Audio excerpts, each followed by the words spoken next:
We back. We are back. I pledge allegiance to the flag of the USA and to the republic for which it stands. One nation under God, indivisible, with liberty and justice for all. How you guys doing this morning, everybody? How y'all doing? It's your boy Boogotti NYC. Welcome to our bottom line. Let's go. What we got here? Trump. Why is Trump sending special envoys to Pakistan? How's everybody doing this morning? Hope everybody's good. It's your boy Boogotti NYC. Y'all could have went anywhere. Fact of the matter that you came here to chill with me, I appreciate you. I'm ready to go. They're ready to go. I said it's time to start the show. I hope you're ready, yo, yo, yo, yo, yo, yo. Whoa. And we wind it up. Wind it up. Got me. Okay.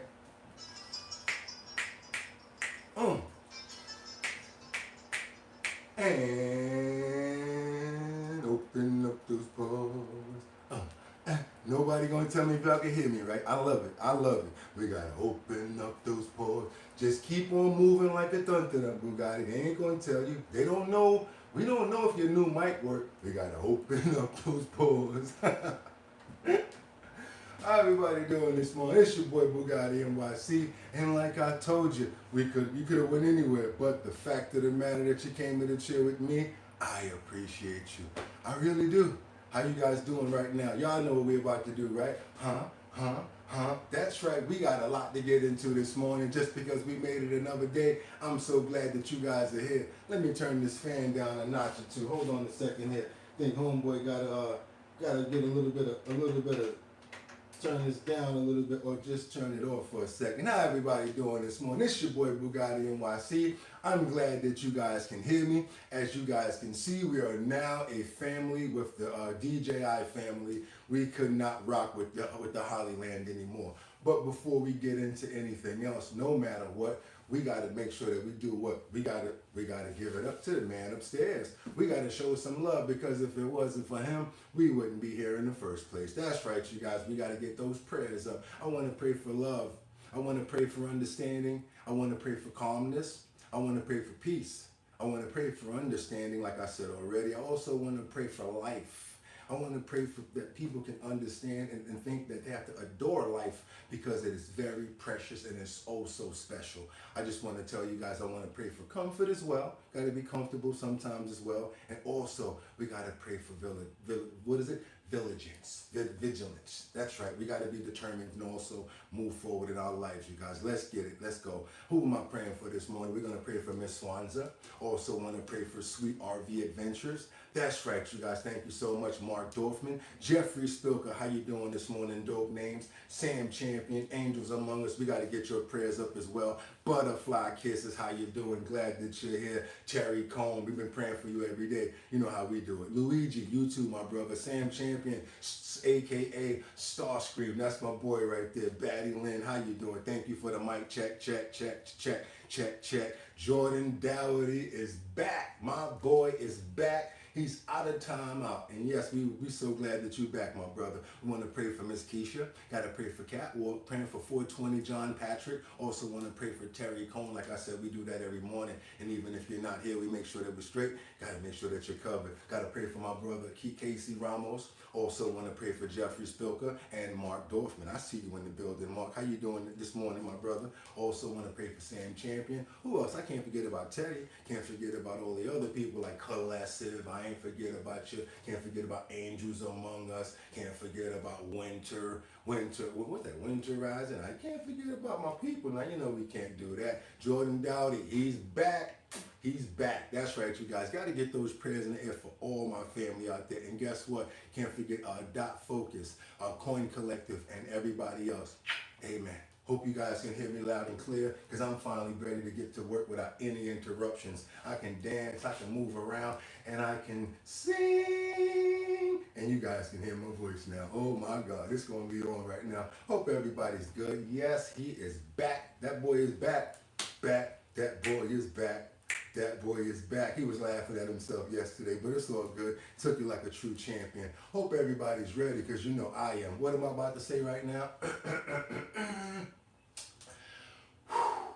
Feels so good to say this. I got 5 on it. I'm going to stack 5 videos at a time. All I need you guys to do is stay on topic, stay on point, and let me know where you're chiming in from because we're about to go there, you guys. And I always love to get information from where you are. It just makes the conversation and the dialogue go so much smoother. It is Purple Sunday, you guys. And yes, you know what we got to do with that being said. We got to show love to the 10-year sad anniversary of the passing of you know who. The reason why we wear the purple jacket, the reason why we got Purple Sunday, started off right here. Dig, if you will, the picture of you and I engaged in a kiss. The sweat of your body covers me.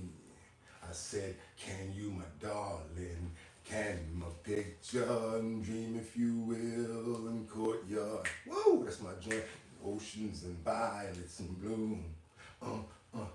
Animals strike curious poses. They feel the heat between me and you. How can you just leave me standing? Purple Sunday, y'all. Nowhere the world is so cold. Let's get into it. Y'all ready for this? Because I'm about to... Let's get into these titles. Let's go, y'all. Let's get busy right now. Trump. Why is Trump sending special envoys to Pakistan? I don't know why he's sending them over there, but I tell you like this. I don't know who's doing these graphics, but woo, look how the backsplashes is going with the water and all of that. That boy, they get busy. Oh my God, I gotta tell you, I'm feeling real good today. Gotta let you guys know. But let's keep on moving forward while we're at it. We got some more to get into it. Oh, I hate to say that word that I said prior, because now we got to get into it. Wildfires and tornadoes throughout Georgia, the Carolinas, Oklahoma, and Kansas still was burning as far as up to yesterday, you guys. And we're praying for the people in all of these states right here. There's been so many people displaced. There's been so many people that are out there crying. We over here at Our Bottom Line want to pray for every single person who lost their homes, their lives, their families, and whatever their losses that they have. And just want to say that we're praying for you over here, and we will be stepping in to see whatever we can do. We're here for comfort, and we're here for love. If anybody is, any of our family members or any of our co-hosts are dealing with these situations, trust me, we're here for you, and we love you. That's right, you guys. Thank you so much. Ezekiel Corner, $9.99. I appreciate you so much. Good morning. I hope I'm, Zakana. Zakana. Corner. Okay, Zakana Corner. Okay, I hope I got that right. Last but not least, we got one more up here, which is multiple people that are injured in a in a powwowing at a mall, the Mall of Louisiana in Baton Rouge. They talking about shutting that place down. You already know they shut down the Underground Mall. I went over there thinking I was about to buy something a couple of years ago. Shut down for a few years. They're shutting down a lot of these malls. Not only are they shutting them down because of stuff like this that's going on, but there's not that much money being made anyway, and it's more overhead to even maintain a space nowadays. Brick and mortar is really suffering because the customers out here, we're really suffering. Let's keep on moving forward. Last but not least, let's go, you guys. I know you got your water, your coffee, your tea. It's time to get it on. See what's going on over here from what? Late breaking news. I know y'all didn't think I was going to not have a whole bunch of coverage on this one right here. Yes, we have our President Donald Trump. Yeah, President Donald Trump, who was out yesterday, and all of a sudden something broke out that you guys definitely know about at the White House Correspondents' Dinner. Yes, all of a sudden a power tried to gain entry, injured one FBI agent, as they were reported, and they basically were able to take him down. He's got a few charges that he's going to be dealing with, amongst more that are coming, says Janine Pirro. Let's get right into it, you guys. I got the action of the footage coming in, a little bit of the backstory as well. It's Purple Sunday. Welcome back, y'all. Let's go. Let's get it.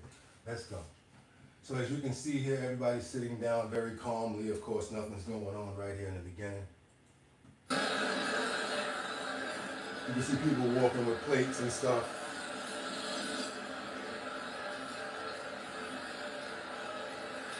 Good morning from South Carolina. Good morning, Teddy. I see you, bro. I hope you hear me clear if you're driving.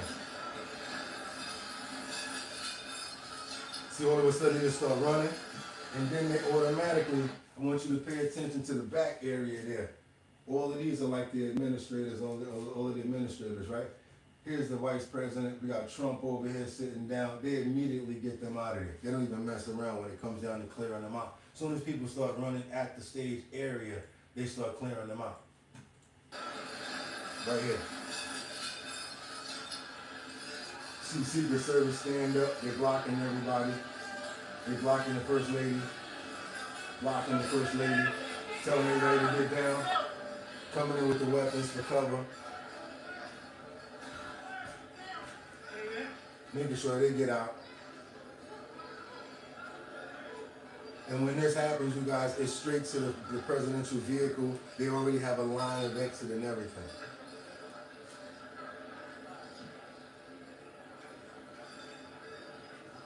So that's the actual what it was like inside. Just so you guys can see what it was like inside. Let's go a little bit here. Where we at right there? Let me see. Is Trump going to talk a little bit about this? Okay, let's go. This is a scene. It got under the tables. Everyone was gathered underneath there. We could also smell the gunpowder that was fired. We sat under there what felt like a lifetime, but was really about 20 to 30 seconds, maybe about a minute, until we were able to get up. We heard agents yelling. They were going into the kitchen to try to figure out where these shots were coming from, to try to clear the area. We know that there were kitchen staff that were in there that were held at gunpoint, that held their hands up to signal that they were not a threat as Secret Service was trying to secure the area. Then what happened, I saw Steve Scalise, who is the House Majority Leader. He was ushered out. Of course, he was the subject of his own assassination attempt back in 2017. He was ushered out, as were other members of the cabinet, including the Defense Secretary, the Energy Secretary, the Interior Secretary. Up on the dais, we saw the President, the First Lady, his press secretary, and the Vice President all be ushered out, along with our own Bijou Zhang, who was sitting right there. All of them were taken out. After a while, it was just a bit of unsure feeling in that ballroom. We weren't sure what actually happened, as everything happened so quickly. Then shortly after, the Secret Service told us to leave the area. So some angels among us, you're right. Can't even enjoy dinner with them, right? Some of us started leaving. I left through a galley kitchen with other members of the press. Once we were out on the street, we then walked as far as we could, got into an Uber with some of our colleagues who drove by, and then tried to make it to our bureau in downtown Washington. Nearly every single street that we passed was shut down because President Trump was still at that ballroom, and there were questions about whether or not he would continue, whether he would go on. On Truth Social, he wrote, "It was quite an evening. DC law enforcement and Secret Service acted quickly and bravely." He said the shooter was apprehended. He recommended that the show go on, but he said that would be entirely guided by law enforcement. Some members of our staff, including Ed O'Keefe, as well as other members of the press, waited there in that ballroom. Ultimately, though, Secret Service said it is not safe. They got the president back to the White House, where the president said that he would be giving a press conference in 30 minutes. Yeah, I know he was tight behind there. He was like, no, let's just keep on. But you know what? It was too much friction already. And Secret Service was like, the safest place that we can have you right now is first the mobile, the car, because we know that that's protected. After that, we taking you home. That's what we doing. Then we gonna figure it out when we get to the crib. That's what they said. Let's keep on going, y'all. See what's going on with this. And address us and tell us that he was fine, and to argue that, he wasn't going to be cowed by what was happening. And eventually, the Secret Service overrode that, told them that he needed to come back to the White House, and that's where he is right now, getting ready to give this briefing. And there we see him now at the podium. And seeing the president just stepped up to the podium, so we're going to listen in right now. You see, everybody still got their dining clothes on. Incredibly acted upon by Secret Service and law enforcement, and this was an event dedicated to freedom of speech that was supposed to bring together members of both parties with members of the press. And in a certain way it did, because the fact that they just unified, I saw a room that was just totally unified. It was in one way very beautiful, a very beautiful thing to see a man charge a security checkpoint armed with multiple weapons. And he was taken down by some very brave members of Secret Service, and they acted very quickly. And have just released, for purposes of transparency, clarity, I've ordered it to be put out. You probably have it by now. Put out on Truth and put out on many of the platforms. A tape showing the violence of this thug that attacked our Constitution, and also showing how quickly Secret Service and law enforcement acted on. How's somebody gonna say Cash Patel is mad because he couldn't finish his drink? Our country's behalf, really did a great job. One officer was shot, but saved by the fact that he was wearing obviously a very good bulletproof vest. He was shot from very close distance with a very powerful gun, and the vest did the job. He looked spoke to mad, the right? officer. He He's looked doing angry. great. He's great shape. He is has very high spirits, and we told him we love him and respect him, and he's a very proud guy. He's very proud of what he does, Secret Service agent. And we looked at all of the conditions that took place tonight, and I will say, you know, it's not a particularly secure building, and I didn't want to say this, but this is why we have to have all of the attributes of what we're planning at the White House. It's actually a larger room, and it's much more secure. It's drone-proof, it's bulletproof glass. We need the ballroom. That's why Secret Service, that's why the military are demanding it. They've wanted the ballroom for 150 years for lots of different reasons, but today's a little bit different, because today we need levels of security that probably nobody's ever seen before. But everyone owes a tremendous debt of gratitude to the courage of law enforcement, the law enforcement, and working with the DC police, and we just spoke with the mayor.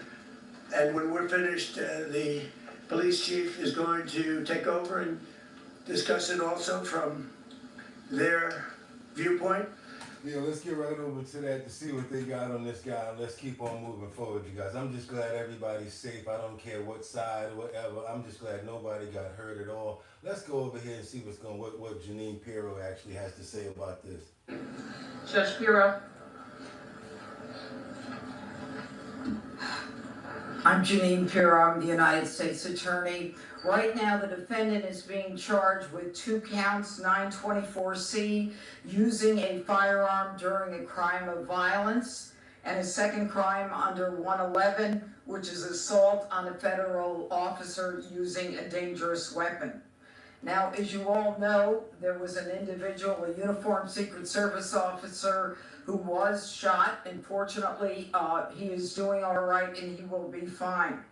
But it is clear, based upon what we know so far, that this individual was intent on doing as much harm and as much damage as he could. And thankfully, because of the checkpoint right outside the ballroom, where thousands of people were situated to hear the President of the United States, because that checkpoint worked, there was no one who was injured when it was clear where this defendant was going. I mean, they went straight from the ballroom right to the podium to try to tell you guys what's going on. They couldn't change or nothing. They was out eating, had a nice little setup going on. And it's crazy because he had a hotel room in that same hotel that they were doing that ball at. Now, I want to make one comment. As a Teddy, participant, someone who was in the ballroom, who came this evening to be part of a very lovely event at the White House Correspondents' Dinner, I, for the first time, was in a situation where there were shots fired, shots heard, and a whole room went silent. When I lifted my head and when I looked up, every law enforcement officer was out there as we all had our heads down, thousands of them. These are the men and women every day who do what they do silently, and they do it with courage and with dignity. Thank God for our partners, the FBI, the Secret Service, the Metropolitan Police. All of them tonight acted so quickly that they prevented what could have been a horrific event where we were all sitting there in one room. This is what I am. I'm a people person. I'm sad that this happened, but for some reason it seems like they bringing everybody together. How we try to do it over here. See, someone's got a question in the comments. Is Boogotti a Republican or a Democrat? He's not either, and he's not a conservative or independent either. He's a human being. That's why he made this platform for everybody. So now that you can say what you want to say, and now we can have a debate. And maybe out of that debate, even though there might be a little bit of back-forth conflict, we may come up with some solutions. Sometimes you gotta rough up the stone in order to make it look pretty.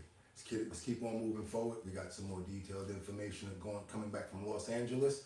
I'm glad they're back on top of this topic because it's very serious to me. It's the main thing that I've been talking about throughout this entire case. Since we broke it on our channel about, what, a year ago now, 9 months? We're talking about D4VD. His cell phone basically contains significant amount of, pornography that had to do with, let's get on over to LA County to see what these prosecutors have to say after they charged him with murder. Let's go, y'all. Come on, let's see what's going on with D4D. I knew it was something that had to do with this. I told you guys from the gate, I did not trust this dude at all. Let's keep on going. Where we at? Right here? Okay, let's get that one. Story number 2. A hearing just wrapped up for singer David in his first-degree murder case. The prosecution revealed details about disturbing digital evidence. Let's get to CBS LA's Rick Montanez with what we learned in court today. Rick, what are you hearing? Amy, Chris, the hearing just wrapped up within the half hour here, and cameras were not... Yes, that suspect from the prior case with the pow at the dinner, that was someone from Torrance. You're correct. Allowed in court, but I can tell you that the defendant, David Burke, was in court today in shackles and wearing that orange jumpsuit. The biggest new piece of evidence revealed, prosecutors say a significant amount of child porn found on Burke's cell phone.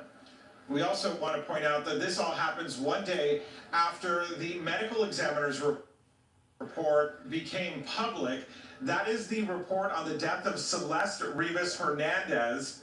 The report says, or I should say the family of Rivas Hernandez is absolutely devastated to learn the gruesome details contained in that write-up. That's according to a family statement. So this... Angels Among Us, I saw that. She said he's creepy. I saw an interview with him as if he was speaking in code before her was found. The video too, Angels. Did you see the video with the blindfold, with the on his shirt and all of that dragging the... I mean, did he act this thing out? Like, what's going on with this? This is really crazy. The report says the 14-year-old girl died of sharp force trauma, but the autopsy was difficult because of the severe decomposition of her dismembered body when it was found in the singer's abandoned Tesla last September. Officials say she died 5 months earlier in April of last year. Burke, the suspect known by his stage name David, was arrested last Thursday. On Monday, he pled not guilty to the capital murder charges. We spoke with a former federal prosecutor just a short time ago here on CBS LA Mornings about this new evidence revealed in today's hearing. And I'm still trying to figure out what he's doing with a 13-year-old, 14-year-old, and that's why she wanted to go public with it, and they're saying that's why she wound up where she wound up. The fact that David's phone, according to prosecutors, contains child porn. And obviously we don't know if it's Celeste Rivas's images and videos or something else, but that is a significant offense. Obviously, it helps prosecutors prove the sex crimes, the lewd and lascivious, Penal Code Section 288, but it's also a separate crime in and of itself, and it's certainly the possibility that the feds even step into this case because they typically will prosecute these types of child pornography cases. And we also learned from prosecutors that there is a large amount of digital data that needs to be processed and shared as evidence with the defense. So there is a lot that will happen as this case moves forward, but it will be back in court. Both sides will be back in court on April 29th next week, so they can get an update on where they stand with evidence, whether they need more time to prepare for a potential capital murder trial. Also worth noting, today's date, April 23rd, it marks the 1 year since Celeste Rivas Hernandez was last seen alive. Reporting live in downtown Los Angeles, Rick Montanez, CBS LA.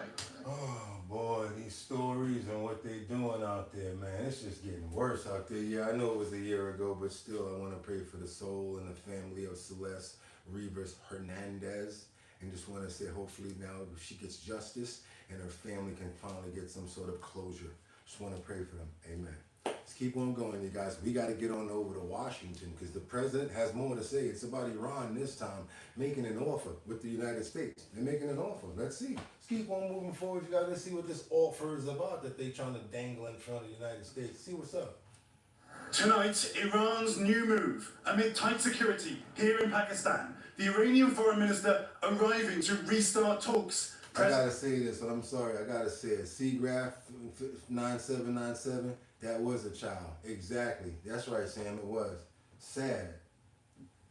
President Trump's envoy, Steve Witkoff, and son-in-law, Jared Kushner, also traveling here soon, the White House says. Look, the Iranians reached out, as the president called on them to do, and asked for this in-person conversation. In an interview tonight, President Trump says the Iranian regime is making an offer and will have to see, while Iran says the foreign minister will speak to Pakistani officials and no meeting is scheduled with the US. The abrupt shift by Iran to return to Pakistan comes as the Iranian regime is facing growing economic pressure from the US blockade of Iran's ports. Iran losing an estimated $435 million in oil revenue per day, according to the Trump administration. Iran will never get a nuclear bomb.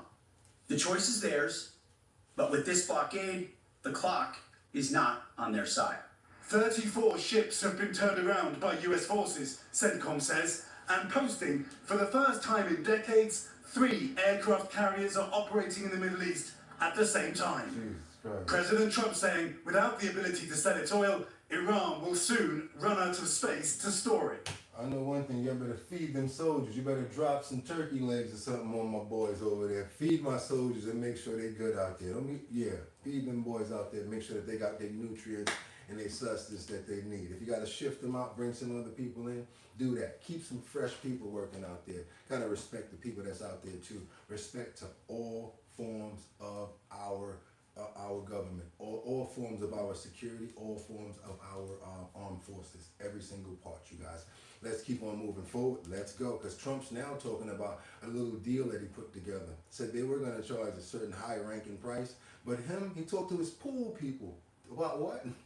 Fixing the Lincoln Memorial pool. And he says instead of charging something that's going to take about 10 years to do, he got it done for $1 million. Well, I guess he does know what he's in there for, you guys. I mean, he does do the land breaking and all of that, has been known as a tycoon. So yeah, he said he called his pool people to fix the Lincoln Memorial pool. Let's go, you guys. Let's see how this is going to go right here. You called your pool people, huh? Okay, let's see what they did, Fred. Let's see what you got going on for us. I thought I'd bring up a subject of interest.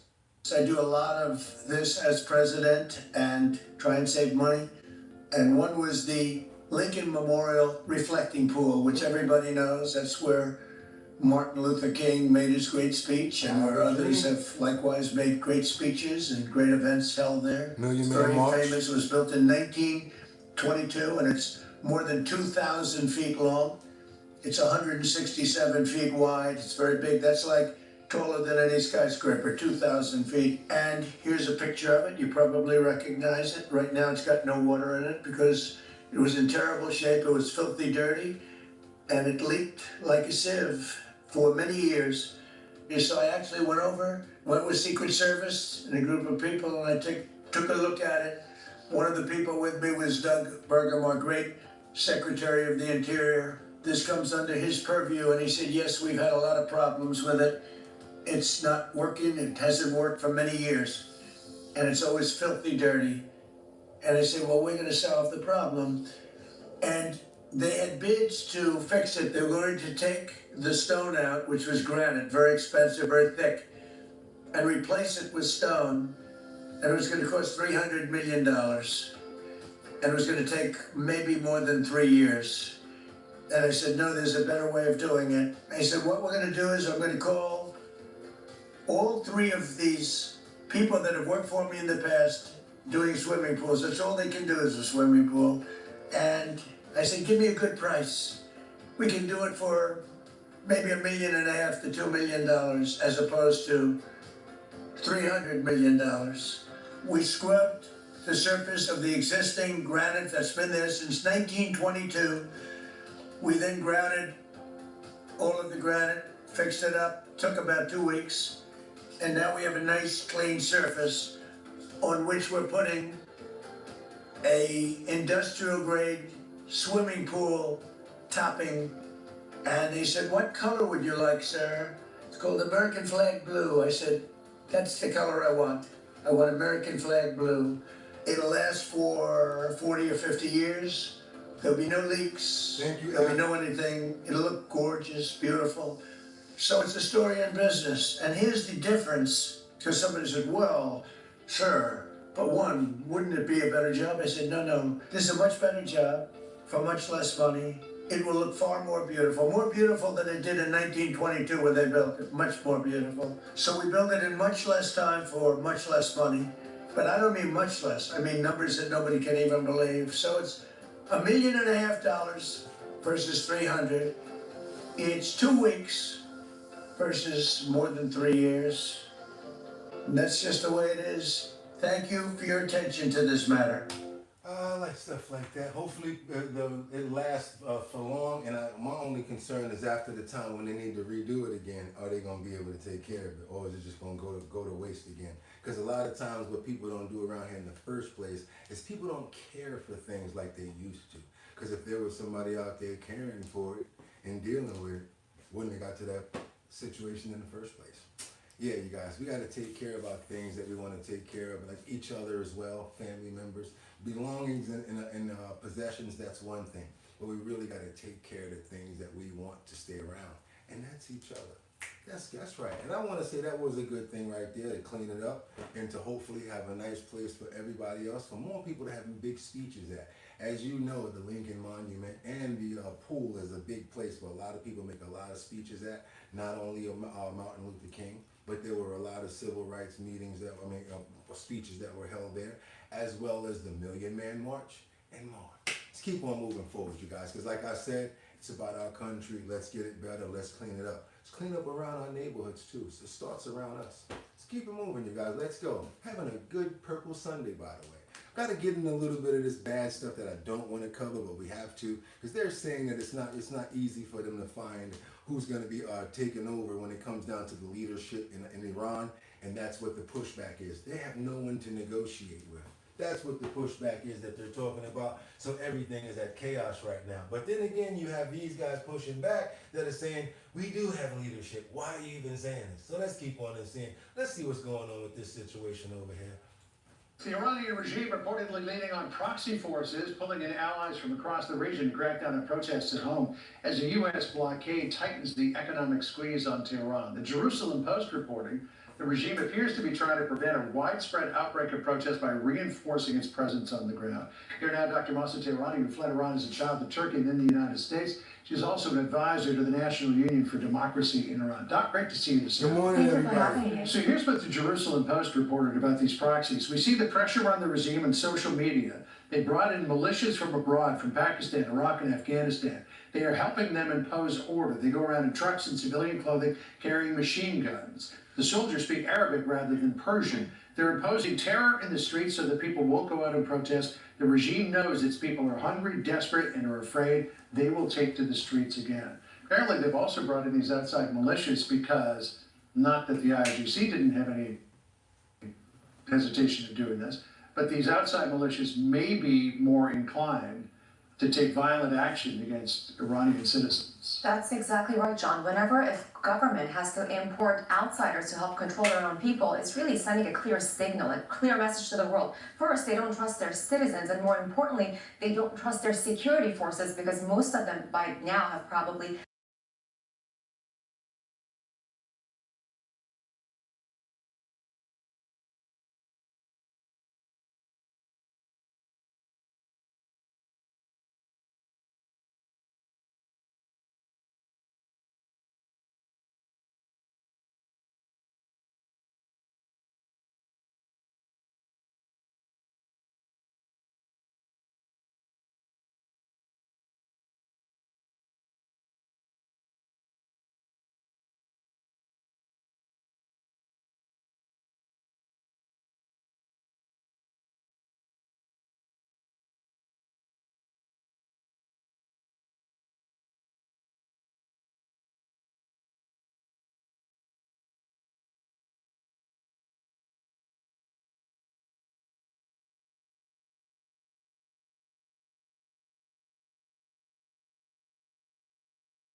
Let me know if you can hear me now, please. Please let me know if you can hear me now, please. Please let me know.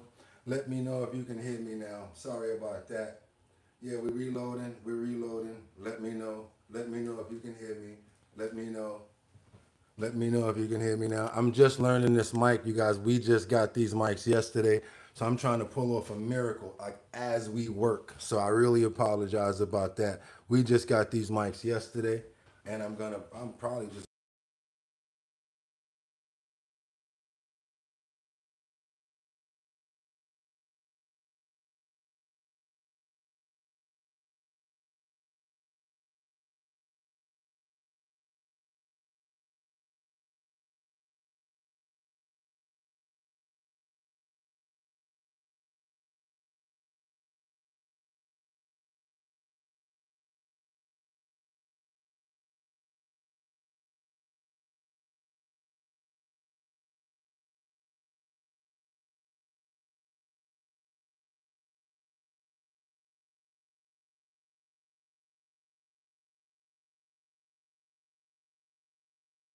now, can you hear me at all? Can you hear me at all? Can you hear me at all?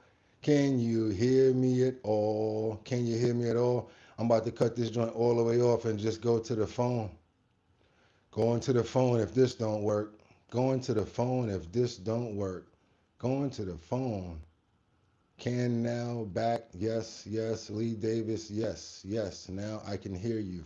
I can hear you now. I can hear you now. Yes, yes. You good, bro. If it ain't one thing, right? It's another. How about up here? Can you guys hear my voice better from up here? You got to realize it's the first time I'm using it.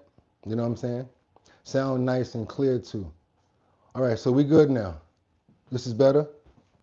All right, cool. Can you guys hear my voice better now? All right, this is the only thing. We just got these mics yesterday, so I'm apologizing, you guys. And I'm telling you, I was out in the rain running around to get this thing going. We're just learning. Yes, it's loud and clear. Let's keep going, you guys. Thank you. Different. Of course, it's hard to take them seriously, whatever they say. But what are you hearing from people on the ground, people that you talk to? Is the regime broken apart? There's a lot of fracture within it. This is from Israeli Channel 12. It hasn't been officially confirmed that Alibaba has stepped down. But if that's the case, it goes to show that the negotiations are unlikely to really materialize because they're going by the wayside. And there's a really big argument that's happening about, is there a moderate within this regime that we can actually negotiate with? And I want to touch upon their president Pezeshkian's post on X yesterday, where he said, we have no moderates, we have no hardliners, we are all revolutionaries. And shortly thereafter, Araghchi and Alibaba echoed that same sentiment. Okay, that's enough of Iran. I got to get on over to this money over here. We need to talk a little about some money, money, money, money. Hey, yes, thank you guys so much. This suit is probably sharp, but you guys are sharper. Thank you guys so much. Yeah, life is real. I got a lot of hiccups going on this month. First, they try to hit us with the boom. Then they hit us with the boom. But guess what I'm going to keep on doing? Boom and boom. Because when I get through it, it must be a reason, you guys. They said it gets harder before you get to where you're supposed to be at. And I know there's been a lot of attempted suppression. We must be really good at what we do. Come on, y'all, don't give up. Now we're gonna really roll. Let's go back in. Let's get to work. Let's go. Let me show them what I really can do right now. Let's go. Let's really get to work. Y'all ready for this? Okay, we're about to get to somebody we know that you love and you can't stand not seeing her every day. That's why I got to bring her to you every day, because I know that you love her, you guys. I'm talking about love.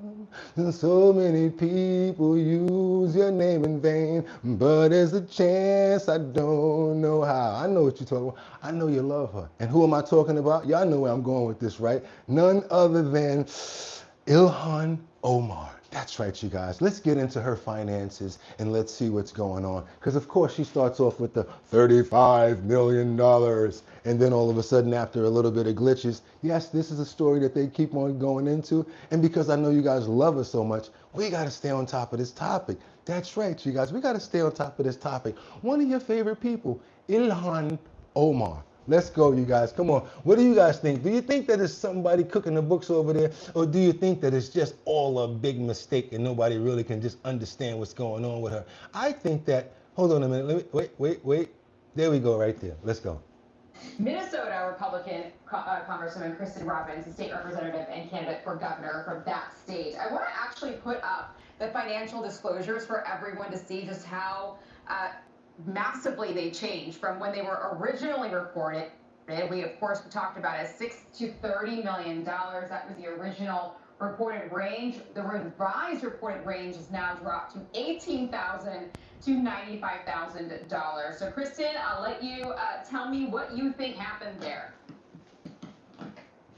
That's them. That's not me. That's them. If it's incompetence, it's staggering, and I think it's that they tried to lie in their forms. And honestly, if they claim that the amount was they forgot to subtract their debt, then how indebted are they? It's staggering. It defies credulity, and I think most people don't buy it. Okay, we got Jordan. Make sure I can jab my way into number one. She's a damn thief and a scammer pirate. Collective in the house. 29 billion is a hell of a mistake. 18K. Yeah, where'll that money go? So where'll that money go? Yeah, why are we procrastinating on her? And you know another thing, you guys? I think she's the next one. She just happens to be the next one. But I gotta tell you, she's really slippery. She's really hard to really catch on to, you know what I'm saying? She's like a little pixie or something like that, real fast, you know what I'm saying? So she does this, like the other day when they tried to interview her while she was walking, she really stayed dedicated to talking to her friend with the act going on, acting like nothing was happening, like, you know what I'm saying? Like she ain't had that headboard around her neck, but she played it off really good. I gotta give her the props for that. So I don't know how long the act is gonna work out, because if you remember, Sheila Sherfulus McCormick kind of tried the same thing, but her story was just a little bit different. But after a while of all of the pressure of everybody coming at her, what did she wind up doing? She wound up resigning. So I'm thinking that this could be a possibility where may not resignation, but they may have to go all of the way with Ilhan. She may have to get arrested. They may have to find something to put on her, because that's what they're talking about this could lead to. Let's keep on moving forward, you guys. Well, somebody was trying to ask her about it on Capitol Hill, and she shot back and said, I think you're stupid for asking me anything. So there's her answer about those revisions. I want to play a soundbite for you from Hakeem Jeffries when he was asked about it. This is what he... And we have AF here who can say whatever they want. I trust this lady 1,000,000 more times than Trump. And somebody else says, Christopher Baker says, you thinking small. Check the Trumps out. Hey, we got a nice mixed smorgasbord going on here today, you guys. He didn't say that's a stupid question. You did answer it, though. Listen here. That issue has not been brought to my attention, but we do know that Ilhan Omar, who works hard on behalf of the people that she represents in Minnesota, is constantly under attack by right-wing conspiracy theorists. This is the problem with party. They're blind to the possibility of something negative going on because the person is in their party. And I gotta blame all parties for that, all right? All parties do that. Oh, he's gonna think about what he did because he's on our side. I don't believe in that stuff. Another reason why I'm not part of a party. And like that, we're going to 30 million, it's now under 100,000. Do you believe that's true, that it's working there, as you alluded to? That's not an issue that I'm familiar with. What do you think of that response? Not an issue I'm familiar with. Shouldn't he be? I can't imagine he's not familiar with it.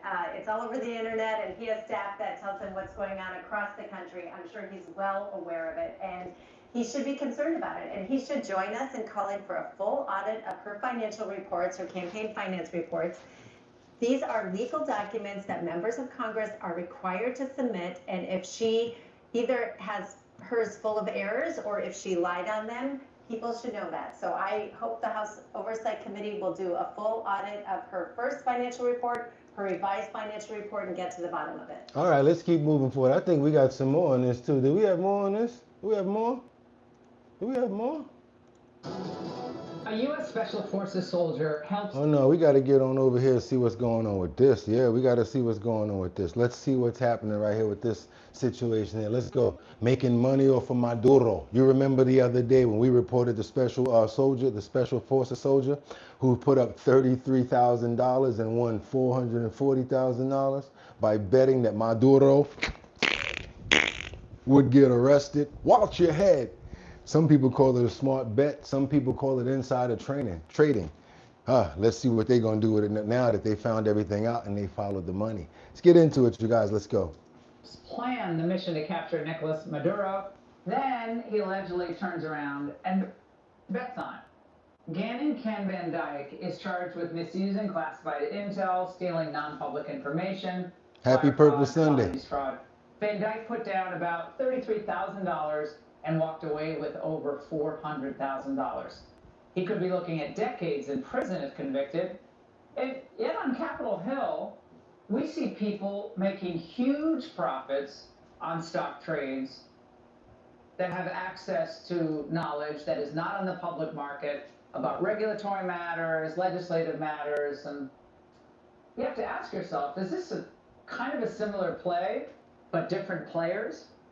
Why do the rules change depending on who you are? We're now in a world where people are betting on wars, on elections, even on military operations. And the law, well, it's still playing catch up. The whole world, unfortunately, has become somewhat of a casino. And you look at what's going on all over the world, in Europe, and every place they're doing these betting things. I was never much in favor of it. I don't like it conceptually, but it is what it is. No, I think that I'm not happy with any of that stuff, but they have all these different sites. They have predictive markets. It's a crazy world. It's a much different world than it was. Okay, you guys, that's what's going on with that. I don't know what's going to happen with this soldier. They're still processing it, and yeah, we about to find out because we're still processing it too. Everybody, do your boy a favor right now. I would like to give a special shout out to, what's your name? What's your name? I can't forget you like that, brother. Who's the person that I want to give this shout out to right now? Money Tree. Thank you so much, Money Tree, for the super chat. Money Tree, thank you so much for the super chat. We appreciate you over here. Money Tree has taken care of this month's YouTube Premium. That's right. Money Tree said, you know what, Boogotti? Boom! I got the premium this month. Really appreciate you. Oh, you thought I wasn't going to get you on that. Appreciate you also. Thank you so much. And yesterday for the for all of the Cash Apps, really appreciate you guys for stepping up and helping out to get the microphones right. Because you guys, y'all the microphone fiends. Y'all know what I'm saying. Y'all got mad support. And I really appreciate all of the people that really care and support the show. You guys saw that we had troubles and you stepped up, and I really appreciate it. And today will be the day that we take care of all of our outgoing checks, which go out to different foster homes and things like that. also the GoFundMe that we're going to be doing ourselves. We I think myself and Jordan are part of that one right there. We put up some monetary to send to the gentleman in Texas with the puppies the other day, you guys. We're going to be putting up all of those posts in our Discord just to show you what we're doing over here at our bottom line as well. We don't just whistle Dixie, man. We do what we say we were going to do. Let's keep on moving forward, you guys. And I love doing it. I have so much fun just doing it and making people have a better life. I hope I can have a better life and just keep on doing what we're doing. It's going over to Washington right now because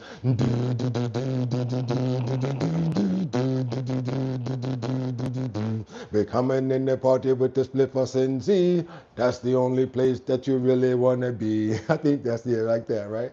Let's go, you guys. We got to get on over there because what does marijuana's reclassification mean for public health and business? So everybody out there that indulges, that has their marijuana card, hey, let's see what you guys got coming up on down the pike, because they just softened up the laws. And that means that, yeah, it's going to be put it in the air real quick in a lot of different places.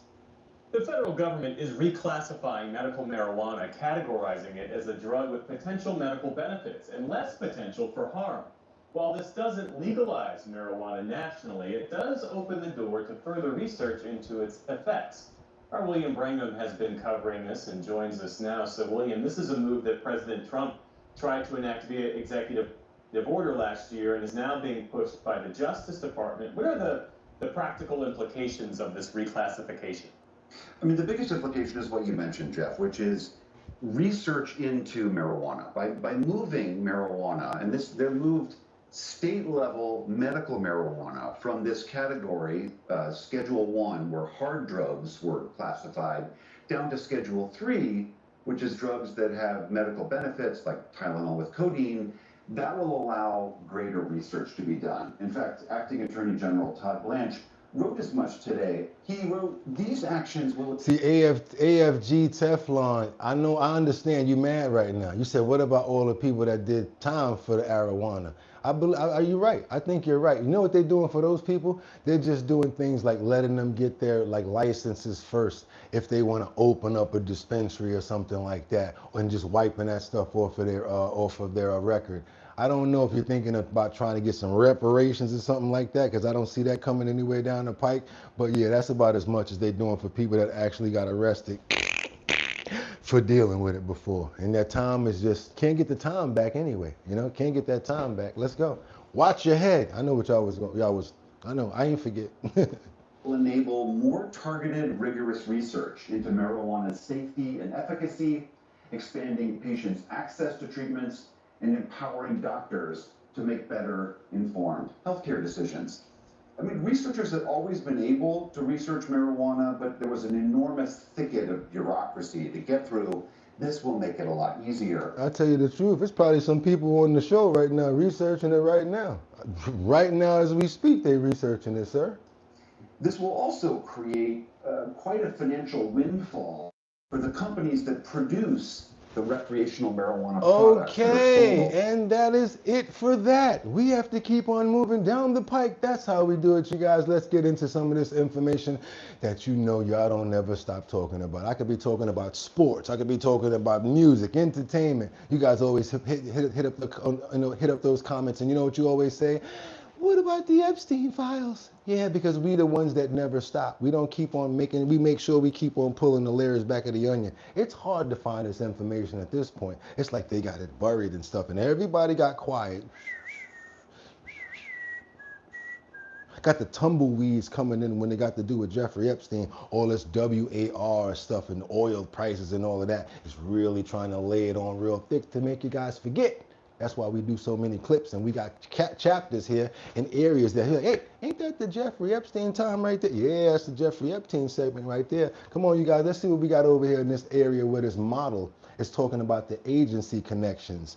And I knew this son of a mother here was doing some stuff with those modeling agencies. He was using them to filter. Yeah, acting like he had a bunch of models when he was really trying to hook these people up to go to flights and doing other stuff where they had nothing to do with and making these young girls do things that they didn't know that they was going to be doing, and subjecting the ones that didn't really have money and utilizing them and manipulating them. And then not only manipulating the girls, but the men that these girls were going to. How? I.e., knowing that a lot of them were minors, knowing that the acts that they were doing was not correct. Therefore, doing what? Taking images and videos, blackmail them later. Yeah. Come on, y'all. Whole bunch of stuff going on with this situation here. I'm glad we got some context from one of the models who can give us a little bit of the background story, because we love to get the background over here and put things together about how he got involved with the modeling world in the first place. Let's get on over here and talk about this Jeffrey Epstein situation, how he got involved with modeling and all of the research and stuff doing. Let's get on over here and get this going, y'all. Let's go. And years later, I think in 2017, when I started to research Brunel and I found his link to Epstein, I remember I recognized the man in the picture of the first court case against Epstein, and that the guy I met that first night at Brunel's place, that it was Jeffrey Epstein. What was the connection between the two? Everybody give Jordan some love for that $20 super chat. Really appreciate you, brother, and glad you're back. Glad you out of timeout. Had you in the corner yesterday. Sorry about that, man. Well, I think in 1991, he was attending there. Okay, Brunel, I think, organized parties where old men could stay with really young girls. The young girls were recruited by him. And Epstein was one of those persons. That's what I saw. And then I found out later that that they were linked because Brunel was started an agency later in, I think, 2000 or something, in New York and Miami, and it was called MC², and it was funded by Epstein. And we know now that MC² was just a cover-up for trafficking girls. So they were trafficked as they were recruited as models, and by Brunel, and they were sent to Epstein and his network. And that happened for years. And Brunel was, we know now that he was a co-conspirator of Jeffrey Epstein. He was the one, well, not the only one, but he was one of the biggest traffickers for Jeffrey Epstein. Did the relationship you had with Brunel ever become what he had hoped it would? Well, not for me. I stayed there only for a week, and it was strange because during the days, it was pretty okay. You know, he was professional. He was acting like a professional model agent. He organized that I would go on test shoots and castings, and but during the evenings he changed, and every night it was like he was making jokes like I'm gonna fuck you, and saying those kind of things, and that was under the influence of drinking and doing cocaine, because he did that a lot. And so every night I was like, okay, shit, as long as I stay in the surrounding of other people, if I don't stay alone with him, then maybe I can manage it. And he was doing the cocaine in front of everyone? Well, yeah, it was not that secretive. So yeah, if you guys want to see the rest of this, this is a personal interview of somebody who was actually one of the models that's basically talking about Jean-Louis Brunel and the Jeffrey Epstein connection and how we got into it. Yeah, this is Jeffrey Epstein's modeling agent connection. What's that? Thylsa Hulsman. Thylsa Hulsman. This is coming from the soft underbelly. That's the name of the channel. The soft white underbelly. This one interviewer right here, he interviews tons of the victims from Jeffrey Epstein's. He's interviewed at least about 300 of them already. Might be something interesting that you guys want to check out. And that's what also lets me know that there's a lot more victims out there that probably aren't getting the light and getting the, getting in front of the cameras like the other ones are. But there's many other people that have stories to tell. Let's keep on moving forward, you guys. There's still more. Anybody know who Palm Beach Pete is? Anybody know who that is? Yeah, we're going different today. We're doing something totally different today. We're chilling. Palm Beach Pete. I don't know about him, but he's saying that he's liking the fame he's getting. I don't know if I would like the fame that if I was him, especially when you're looking like a creep like this guy. But they say that he's soaking it up, being a Jeffrey Epstein lookalike. His name is Palm Beach Pete, and we had to meet him ourselves. Pete, thank you so much for joining us. Great to meet you, at least on television. So, of course, we have to ask you, are you Jeffrey Epstein? I am not, but thanks for having me. Really appreciate it. I'm Palm Beach Pete, living my life. I'm retired. I'm 71 years old. How many people at my age get to hang out with young kids, influencers, and really enjoy the journey? So that's what's happening in my life right now. Yeah, so Palm Beach Pete, you talked about. I would have never. He laughing like it's funny. I'll be like, why? Why me? Who would have thought this would happen, right? Correct. So you talked about previously, you just like to play tennis, you like to go around West Palm Beach, the weather's great. You just mentioned the podcasters, but how has your life changed since you became famous for maybe not the best reason? Somebody said Palm Beach Pete needs the DNA test, Collective. Well, I live in Palm Beach. I do go to West Palm and Palm Beach Beach.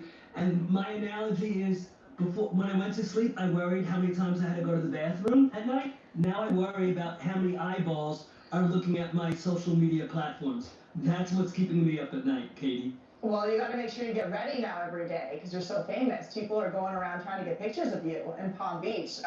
When was the first time you remember being mistaken for him? Did this start on the internet or did this start in person somewhere? No, it started prior. He was in the news, but he wasn't infamous like he was when he got arrested. It's ridiculous, y'all. He was in the newspapers, and I saw a similarity. And maybe about 5-6 years ago, I was at a Rangers game, leading the game, and an influencer filmed me, put it on his Instagram, and it blew up viral. And then another time, I was in the background episode of New York City Housewives, and one of the housewives kissed me, and a Generation Zer was watching it during COVID, and put it up on her TikTok and said, "Why is this housewife kissing Jeffrey Epstein?" Oh, you guys, I'm telling you, I got some real good ones for me in the comments there. I really love it. I love that. Some people are like, nah, they think that we dumb. They hiding them in plain sight. He kind of sounds like him too. He got the same definition of everything, the creases and everything in the face. Come on, y'all. Exactly. He looks just like him. Somebody said, why does he look like Jeffrey Epstein's father? I think he looked like him. Let's keep on going, you guys. We got to get on over to Queens, New York. And if I can make it there, I'll make it bum bum. Anywhere, it's up to you.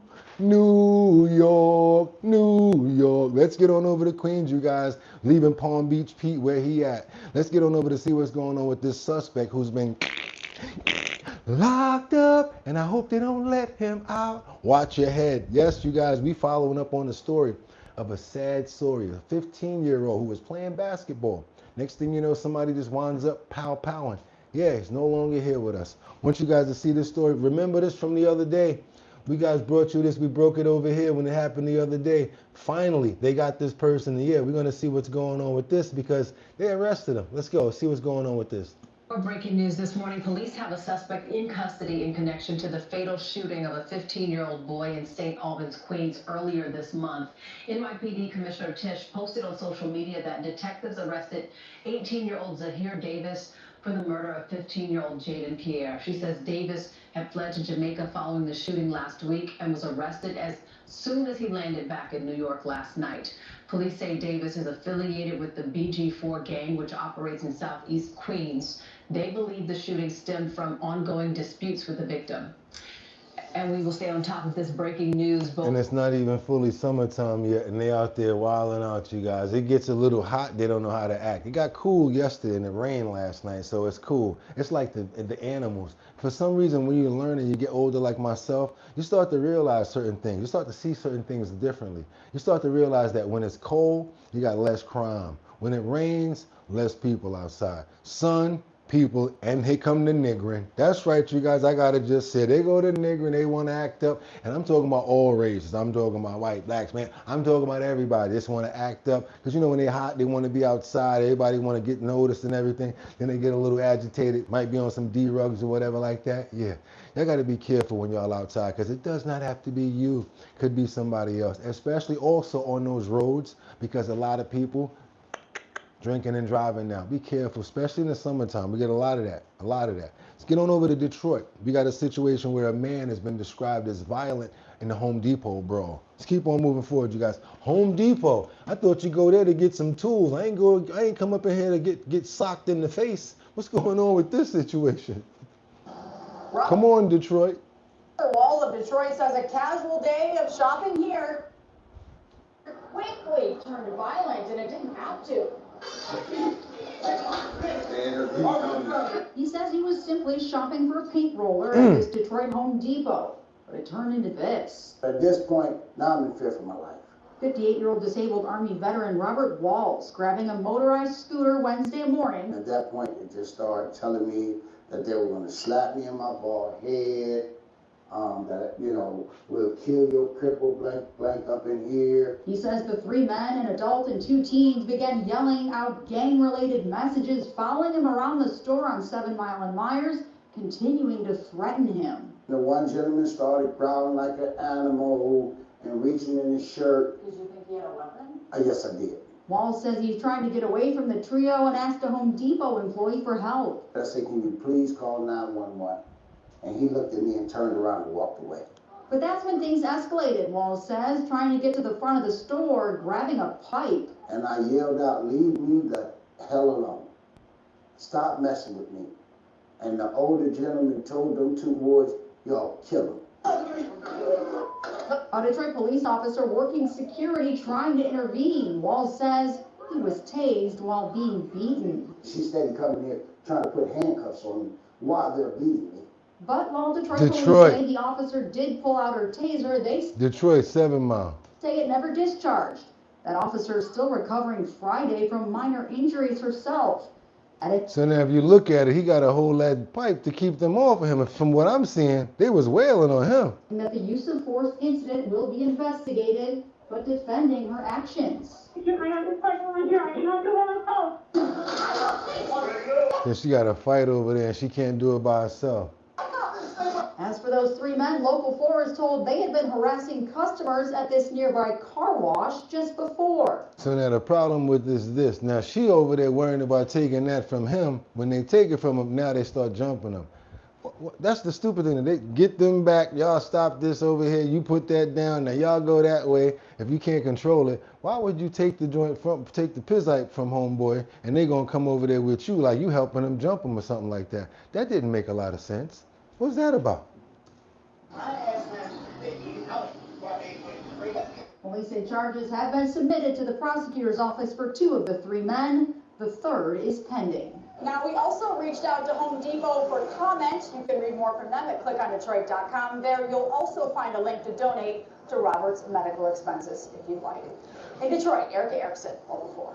Thank you, Erica. Going back over to Boogotti right now because we've got more breaking topics over here. We want to pray for the gentleman and his family, of course, and we want to pray that they find all of the people that's responsible and, yes, bring them to the proper justice. You guys, it's not worth it. Start getting into stuff when you see somebody acting up. Me, I like to go the other way nowadays. Oh, yeah, let me tell you the new thing nowadays. It's free. It don't cost you nothing. It's called go the other way and get out of trouble and make sure you just put some smoke on your feet. You don't always have to fight and get in battles and things like that, you guys. It's not always worth it. It's not. You came out to get something from the store and go back home. Other people want to do other things like that. You just make sure that you get home in one piece the same way that you left. Your family would appreciate you, and I know all your loved ones will too. Want to pray for everybody in this situation, and I'm glad that he made it out with just a couple of scars and scuffs. His pride may be hurt, but I'm sure he's going to be able to make it through. Amen. You guys, let's get forward and go ahead and double tap that screen and get those likes up. We have not been asking for likes over here because we've been ready to perform. Also, do me a favor, and if you do like the content that you're seeing right now, subscribe to the channel. We're almost at 72,000 subscribers, and we're going all the way up to 100, and we're going to keep on going from there. Also, y'all see that notification bell down there? Bing, bing, bing. Hit that notification bell so that you know when we're on. And guess what? It ain't over. We got to do it. Doom, doom, doom, doom, doom, doom, bing, bing, bing, salsa. Doom, doom, doom, doom, doom, doom, doom. Y'all know what I'm talking about. Yeah, y'all got to know how to do it when you go to the restaurants and stuff. Y'all might go down south. Go down to the border somewhere. You got to know how to dance. You know what I'm saying? You got to move your hips a little. When you dancing like Mexican or Spanish, you got to dance a little bit more loose. You know what I'm saying? You know what I'm saying? Stuff like boom. You know what I'm saying? Like boom. You got to be able to move around. You know what I'm saying? You can't just do the regular dances like this and stuff. You can't do this to Spanish music. You know what I'm saying? Yo, what's going on? Nah, you got to, you know what I'm saying? You got to roll with it. You know what I'm saying? You gotta roll with it. So you can't do it the regular dances when you're dancing to Spanish music. Salsa, you know what I'm saying? Merengue. You gotta toss them hips and you gotta meet that girl over there. You know what I'm saying? You gotta be over there with her. Gotta work up a sweat. You know what I'm talking about? Yeah, they worked up a sweat in the Bronx the other day as these burglars smashed into the Bronx Dominican restaurant, causing tens of thousands of dollars of damage. They took the whole register, y'all. Took the register and left the food. Leave the drunk and take the money now. What you say about? Yeah, man, they went up into the restaurant of all places, and not just any restaurant. They went inside of the restaurant of a person that makes sure that the meals are affordable. We're talking about $6 plates in 2026. Why would you want to do something to a person like that? Break up in their place and take their register and then cause so much damage? Come on, you guys. Let's see what's going on in the Bronx. They ain't got no love for this lady right here. I feel pretty sad for her, to tell you the truth. Cover of night, a burglar kicks in a glass door, heads straight to the register, rips it from the counter, wires and all, and leaves the way they broke in. It was pretty shocking to us. Visalis Nunez owns Ruta 55 restaurant in Hunts Point, which serves piping hot Dominican food at an affordable price. Our margins are very, very slim. You'll notice we have like $6 lunches here as well. So it's really hard to survive as it is. And the food look clean, you know what I'm saying? What's going on? What are you gonna do to go to get the rice and then you take the beans and you throw the beans on top, you make a little avocado salad right there, and you keep it vegan. Come on now, what's the problem? You can find a meal, know how to stack it up, y'all. Let's go. $6? Where they do that at? She says two people broke into her business on Lafayette Avenue early Friday morning. They stole about $1,500, but left behind nearly $10,000 in damage. They broke this and took the entire interface off. All the wires were hanging out and it was a rainy day, so of course I messed up like the electrical wiring here. This is the first time the business has been burglarized since it opened in 2020, and Visalis believes the burglars are not from the neighborhood. Thank you, Jordan. He says $5 for Guandalisa in his 2 months. Really close friends with everybody. Now, as police search for the suspects, Visalis is raising money for repairs, hoping to keep serving the community that relies on her. In Hunts Point, Nadia Galindo, News 12, the Bronx. I think y'all need to go over there and get some of that food out there. If you're in the Bronx or if you're around the neighborhood, y'all need to go ahead and show some love and roll up on the spot. You know what I'm saying? Because the food looks crazy. I know a lot of y'all eat this stuff. I don't myself because I'm vegan, you know, but you can definitely find a meal there, you guys. A $6 plate, it's not hurting anybody's pockets. I know a lot of y'all like, oh, let me get 4 of them $6 plates. Put aluminum foil on the top of it. Y'all gonna be ready to take those home for the next 4 days when y'all looking at that food right there, right? Yeah. Got to go on over there, man, back in the pizza spot over there. Or you say, man, back to the pizza spot over there now. Okay. Jordan, you've been away kind of lately. Jordan, if there's anything we can ever do to let us know. Nah, Jordan is straight. He was gone for 1 day. Got the best vibes. Appreciate you guys too. Let's double tap that screen and get those likes up. We climbing our way back to success. And as long as you got the energy and the wherewithal to do it, you're gonna be able to do what you gotta do. Beat adversary and all of that stuff, guys. Don't let nothing hold you back. I'm the perfect example. Use me as your example. Let's keep on going. We gotta get on over to Dallas, Texas.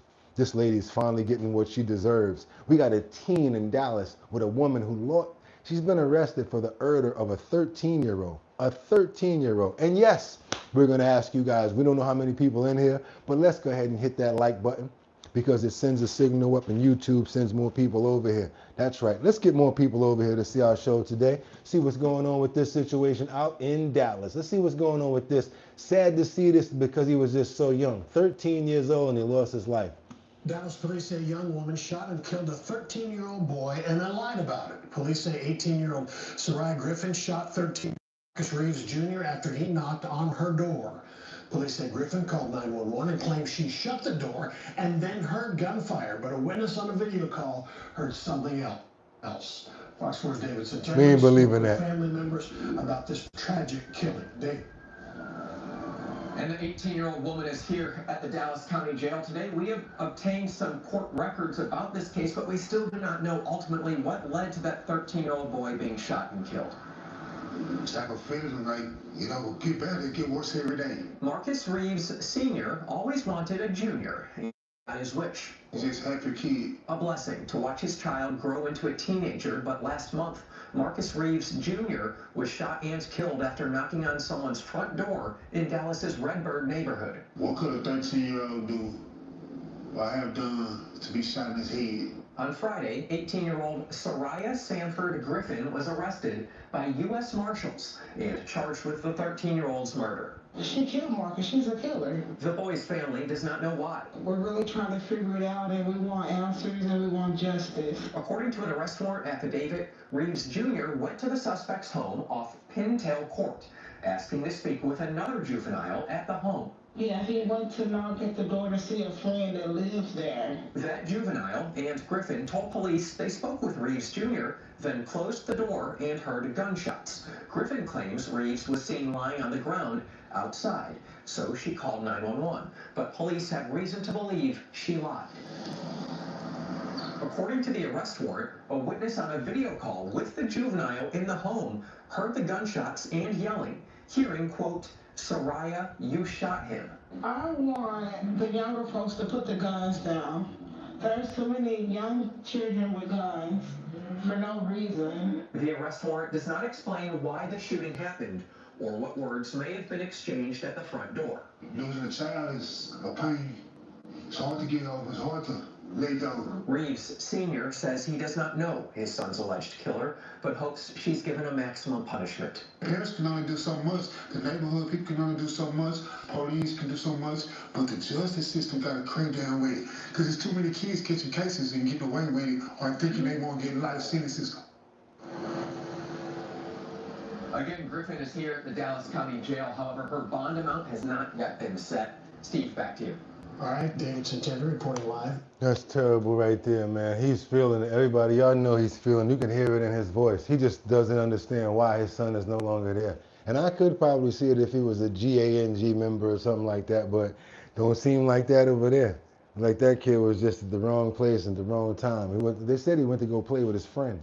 I don't know. I want to pray for him. I want to pray for the family. As you can see, they still need strength. They still need compassion. They still need love to get through this. And we're trying to give them as much as we can, Father God. That's why we pray that they can get through this as strong as they can and let his soul rest of the child that they lost. And hopefully we get them some closure when this person is brought to justice. And never be able to bring them back. Well, at least we can get some justice and some closure and clarification. Amen. Put them down, y'all. Put them down. Life is so much more important and so much precious. You have no idea. You could be doing so much more things with your life. Put them down. But the sad part about it is look who we're talking to. Look like she was already over the top. Down with the, yeah, everybody down with the broken wristed click ain't a problem. Some of them ain't balanced the right way. Let's keep on moving forward, you guys. We got to get on over to Tampa. We got a missing USF student that's Adi was found and the roommate was arrested. This one here, another one. Another sad one. Let's get on over to Tampa Bay, you guys. All I got to say is they really need to understand how precious life is Because anybody in here that's over, I would say 30 years old, you look at these kids right now and you'd be like, what are you talking about? What was I doing at that age? What was I doing at 13? I think I was carrying this heavy bike up the steps that had metal inside the wheels so that it wouldn't catch a flat. Yeah, my mom's bought me this big old orange bike and the wheels had metal. And you and I lived on the 6th floor. So here I go. Why do you think I'm strong like this? Had to carry that bike all the way upstairs. Oh man, I never really liked bringing that bike downstairs. So that's what I was doing at the age of 13, riding my bike. Nothing like this. Let's keep on going, you guys. Let's go. See what's going on with this missing student right here. Begin tonight with breaking news in the search for 2 missing USF doctoral students, which has taken a heartbreaking turn. Investigators have confirmed they have found the remains of one of those students, Zamil Limon, and hours later they arrested Limon's roommate in connection with the case. But right now it is still unclear what happened to the other student, Nahida Bristi. And the search for her is intensifying tonight. As we speak, dive teams with the Hillsborough County Sheriff's Office are in the water looking for Bristi near the Howard Franklin Bridge, which is where Limon's remains were discovered this morning. We have been tracking developments in the case all day across 2 counties. It started with a massive backup this morning along the Howard Franklin. Then evidence was being investigated at a Sheriff's Office facility on 28th Street North in St. Petersburg. And in Hillsborough County, dozens of deputies, a SWAT team, and the bomb squad were called out to the Lake Forest community where the suspect was arrested after a standoff. The Hillsborough County Sheriff's Office just released this video showing the suspect, 22-year-old Hisham Abugarbi BA, walking out in a towel as he finally surrendered to deputies. He now faces a slew of charges, including unlawfully moving human remains. Fox 13 is covering this developing story from all angles. Our Aaron Mesmer is at the Lake Forest community where the suspect was arrested. But we begin with Evan Axelbank live at Avalon Heights, the student housing community where Limon lived with the suspect. Evan, bring us up to speed. Yeah, and deputies have been out here investigating all day long. I am told by sources that a violent incident happened in one of the apartments above me here. I can also tell you that right now dive teams are back out at the Howard Franklin Bridge searching for the body of Nahida Bristi. They're still looking for her. Earlier today, this was the scene. The remains of 27-year-old Zamil Limon, who lived here at the Avalon apartment complex, were found in the water off the Howard Franklin Bridge. You see it there. That recovery took several hours and forced FHP to close several of the northbound lanes as they did their work. The remains were then brought to a Pinellas County Sheriff's Office facility on 28th Street North. Crime scene technicians were there as they began to process what they found. At around 1:30, deputies confirmed publicly that they were indeed the remains of the missing USF student Zamil Limon. They also said that Nahida Bristi is still unaccounted for and that they are working around the clock to figure out where she might be.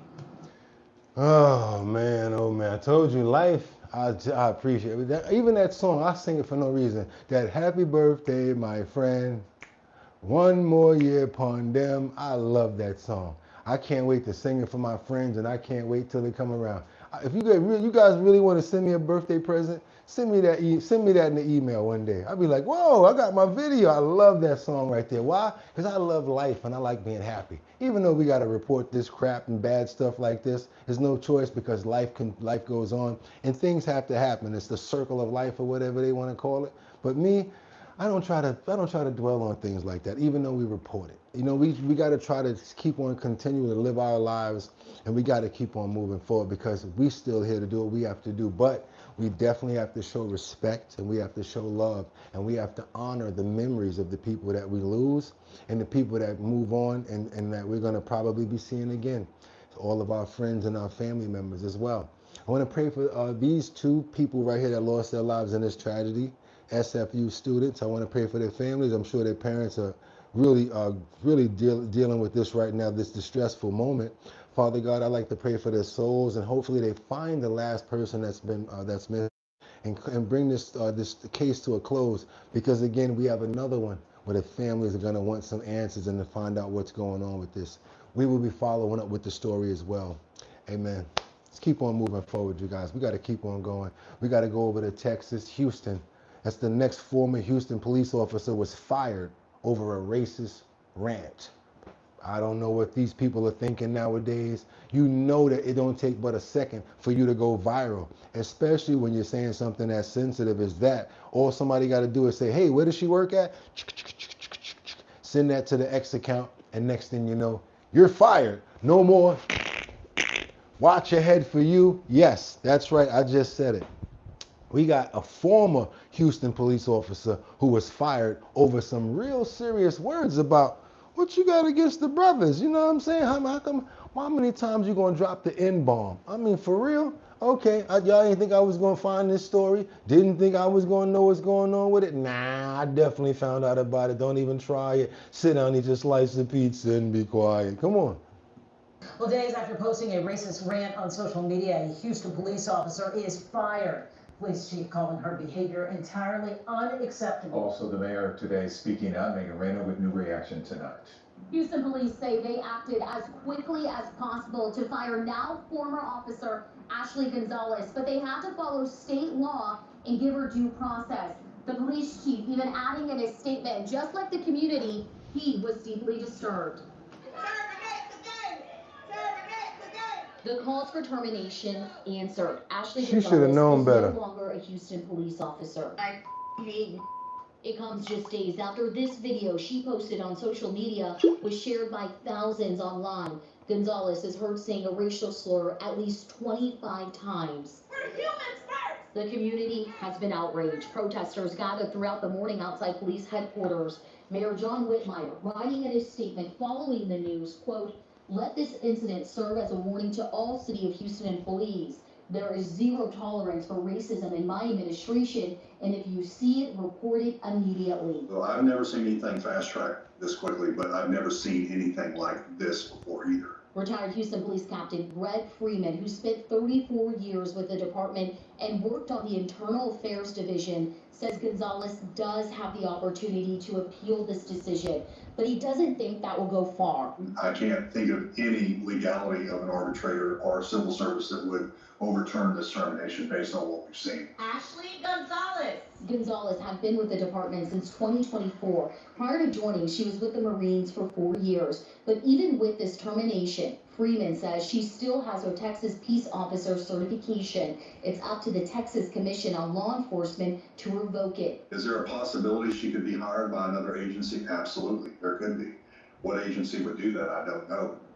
While this firing is what activists have been calling for, they still want to learn more about Ashley Gonzalez's time with the department. Just this afternoon, the Houston chapter of the NAACP released a statement asking for the department to release her arrest records. Meanwhile, we reached out to the district attorney to see if they're looking into any cases she may have been involved with. We're still waiting to hear back. Reporting downtown, Megan Rayner, KHOU 11 News. Now, from the content that I saw that I can't play, I would say that they need to look into her other arrests, because she seems like she does have something against the ninjas. You feel what I'm saying? Ninja this, ninja that, ninja. I'm talking about she was hitting us with so many ninjas. I thought she was about to start playing Shinobi out here. Yeah, she probably got what she deserved. Yeah, that's what I ain't praying for her. Get what you deserve. Next thing you know, next time you know better, to hush your mouth. And just like Barry White says, practice what you preach. Now you're out of there. Now you got to find another job. Now you got to find another one. Let's get on over to New York again, where it provides an update on the police powwowing in Harlem. Yeah, you guys, it happened in the hood. That's right, not too far. Yes, Harlem, I told you, it's already getting hot out here. Harlem, step to the front of the stage, and let's see what's going on out here, because they're looking for the second unman in this situation. Well, this morning, 2 people are in the hospital, and a suspect is on the run after a shooting involving police in Harlem. One of the alleged gunmen had just been released on parole for attempted murder. Eyewitness News reporter Marcus Soul is live in Harlem with more on the investigation. Good morning again, Marcus. Good morning, Michelle and Perry. There were a lot of bullets flying in Harlem last night here on 125th Street. You can see plywood covering the glass to an urgent care. That window got shot out. Police were firing at one suspect. A second gunman was firing at the same individual at the same time. and police still trying to figure out which bullet wounded the suspect. So we have some surveillance footage to show you, a clip here that shows people scampering as they hear that gunfire in the corner of 125th Street and Amsterdam Avenue. This was around 6:20 when police say a 32-year-old shot a 22-year-old who was sitting in front of a convenience store. Police describe it as an ambush. Shot that victim multiple times. Now, there was an unmarked police car that was in the area, actually saw this happening, and then officers started chasing the suspect. That's right by the M&Gs. He was running across 125th, made the turn here north on Amsterdam when police opened fire, and that second gunman appeared in the intersection, also shooting at the 32-year-old. The witness describes some of the chaos that unfolded last night. Heard what sounded like a shot, a couple shots. And we said, hey, those are gunshots. That's not just somebody putting down the back of their truck, you know. Yeah, you live in Harlem now, buddy. Hey, Stan, you're not in Idaho no more, buddy. You live in Harlem, Stan. Logan. And then the cops showed up like almost immediately. And then we heard another barrage of shots, maybe 4 shots. They got him doing the interview for Harlem. We are screwed. We've had that happen occasionally in this neighborhood. We've been here for 6 years now. And so it's not normal, but it's not unknown. Yeah, exactly, Stan. Stop This is a picture of one of the firearms. Oh, don't even try it. Sit down, eat your slice of pizza, and be quiet. Next story, we got to keep on going, you guys. Now, why are people leaving New York? Could it be because of situations like that? Because there ain't enough police outside and they can get you taken real quickly? They walking around with them like they giving them out, you guys. You see how fast I got to worry about covering screens and stuff like that? And the sad part about it is it's a lot of the youth that have them. And they don't have conversations anymore. They get a suit of armor once they get the joint. Once they get the hammer, they walk around like, yeah, now what's up? You know what I'm saying? Got them a little bit of dignity. They feel like they're strong now. They got something with them, you know what I'm saying? Sad part about that is it doesn't make you stronger. It makes you weaker. And now your entire fate is in your hands for whatever you wind up doing. Never would want to live like that or moving around like that, you guys. It's not worth it. Please teach your children different and give them another way to do things. You have to learn a way to shift and alternate that energy. I'm a perfect example of it. Could have went many different ways living and growing in New York. Luckily, they had the Children's Aid Society. That's right. I'm really glad they made the Children's Aid Society. I went to go play basketball after school. They helped me with my homework. I'm serious, you guys. And then all of a sudden, this guy said, hey, you want a job? I said, how am I going to get a job when I'm in school? You can come unload these trucks after school, and we'll give you some money on the weekend if you come. I said, for real? How much you gonna pay me? How about 107? Phew, when he said 100, I was like, okay, $175 a week, buying my own sneakers and everything. And then you learn how to buy your own things and you learn how to appreciate stuff. Things aren't like that anymore. They get it on an app, they get it easy. So when things are given to you very easily, you don't have any care about it. Remember that day when your mother said, I'm tired of buying your sneakers. I'm tired of buying your clothes. The next time you bought a pair of sneakers, you was acting like, hey, watch out. Don't mess my sneakers up. Or you didn't buy them because there was too much money, huh? Makes you get older and it educates you after a certain point. Do you really need this new iPhone when you can just keep the money and realize that they're going to make an iPhone 27 or 28, 29? Do you need the new upgrade? Not all the time. No, you don't. Let's keep on moving forward. That's how I think about stuff. I would love to get that, but I'd rather have the money and the security of paying my damn rent. Yeah, that's how we need to think. Let's get on over to we got some more to cover over here, but we got some locals that are weighing in about New York. And I got to put that as part of it as well. Living in a city like this, you have to be smart with your money. Can't be spending money frivolously or whatever like that. That's how you wind up in trouble. Many people can't even stay in a city because it's so expensive. Going to give you guys a little quick report about the boroughs and why people are leaving New York City. The locals are starting to weigh in. Let's keep on moving forward, you guys. Why are people leaving? They can't afford it. There's a lot of crime. And this. After 2 years of growth, a study by the Citizens Budget Commission shows more people moved out of New York City than moved in 2025. That's according across all income levels. Okay, so take a look. Before any of this year's proposals on tax change. Tell the truth, you guys. Y'all can have $3 left. Your bills is paid. You be like this. And on the only thing you're thinking is, 29 more days. Tell the truth.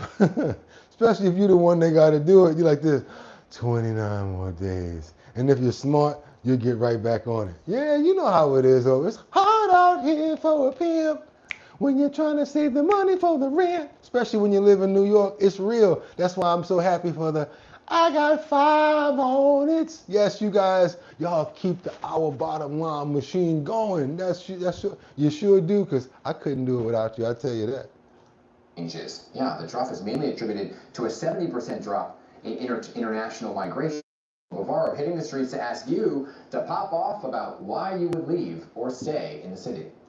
Pop off? Okay. Why do you think people are leaving the city? It's become pretty unaffordable, unfortunately. It's super expensive to get a cup of coffee, and rents are obviously pretty high here. You live in this city? No, I live outside the city for just that reason. It's too expensive. I mean, I got a decent job. I can't afford to live here. I gotta come commute in every day. I can't imagine who can live here. The prices and the inflation that's going on in the city. Taxes and price of everything else, real estate. It's very dirty. I have a lot of friends that still live in Brooklyn. And they keep on paying, they keep on charging us more money for more stuff. Less service, more money, more rent. What you said about your friend in Brooklyn? And as you go by Brooklyn, they used to make fun of the Italians, how we used to clean the streets. Miss Swanza. The sidewalks. I can show you videos like how everything is just full of dirt. It's very expensive out here, and also it's very crowded. It's a great city to work in. It's a great place to socialize, but actually living here, it's, you know, you really need to make quite a bit of money. You live in the city? I used to live in the city. Now I'm in Jersey. Moved out. So I don't know anybody who lives in Manhattan or, you know, the Bronx. This is why that's not a good idea all the time.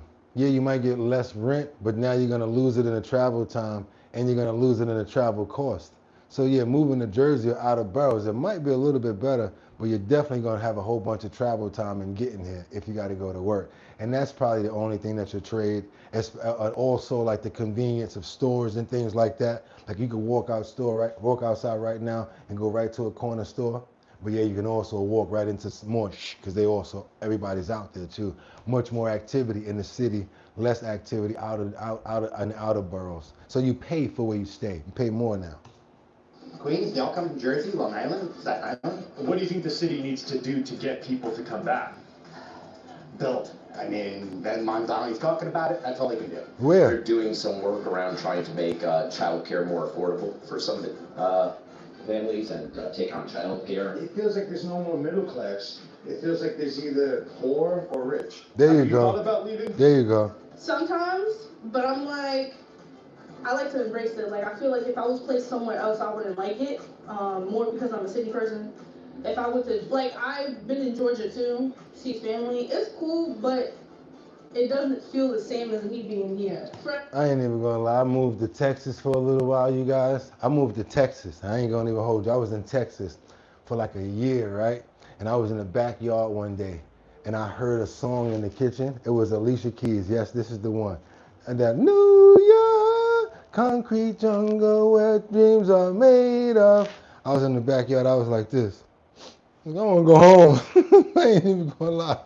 I was like, I want to go home.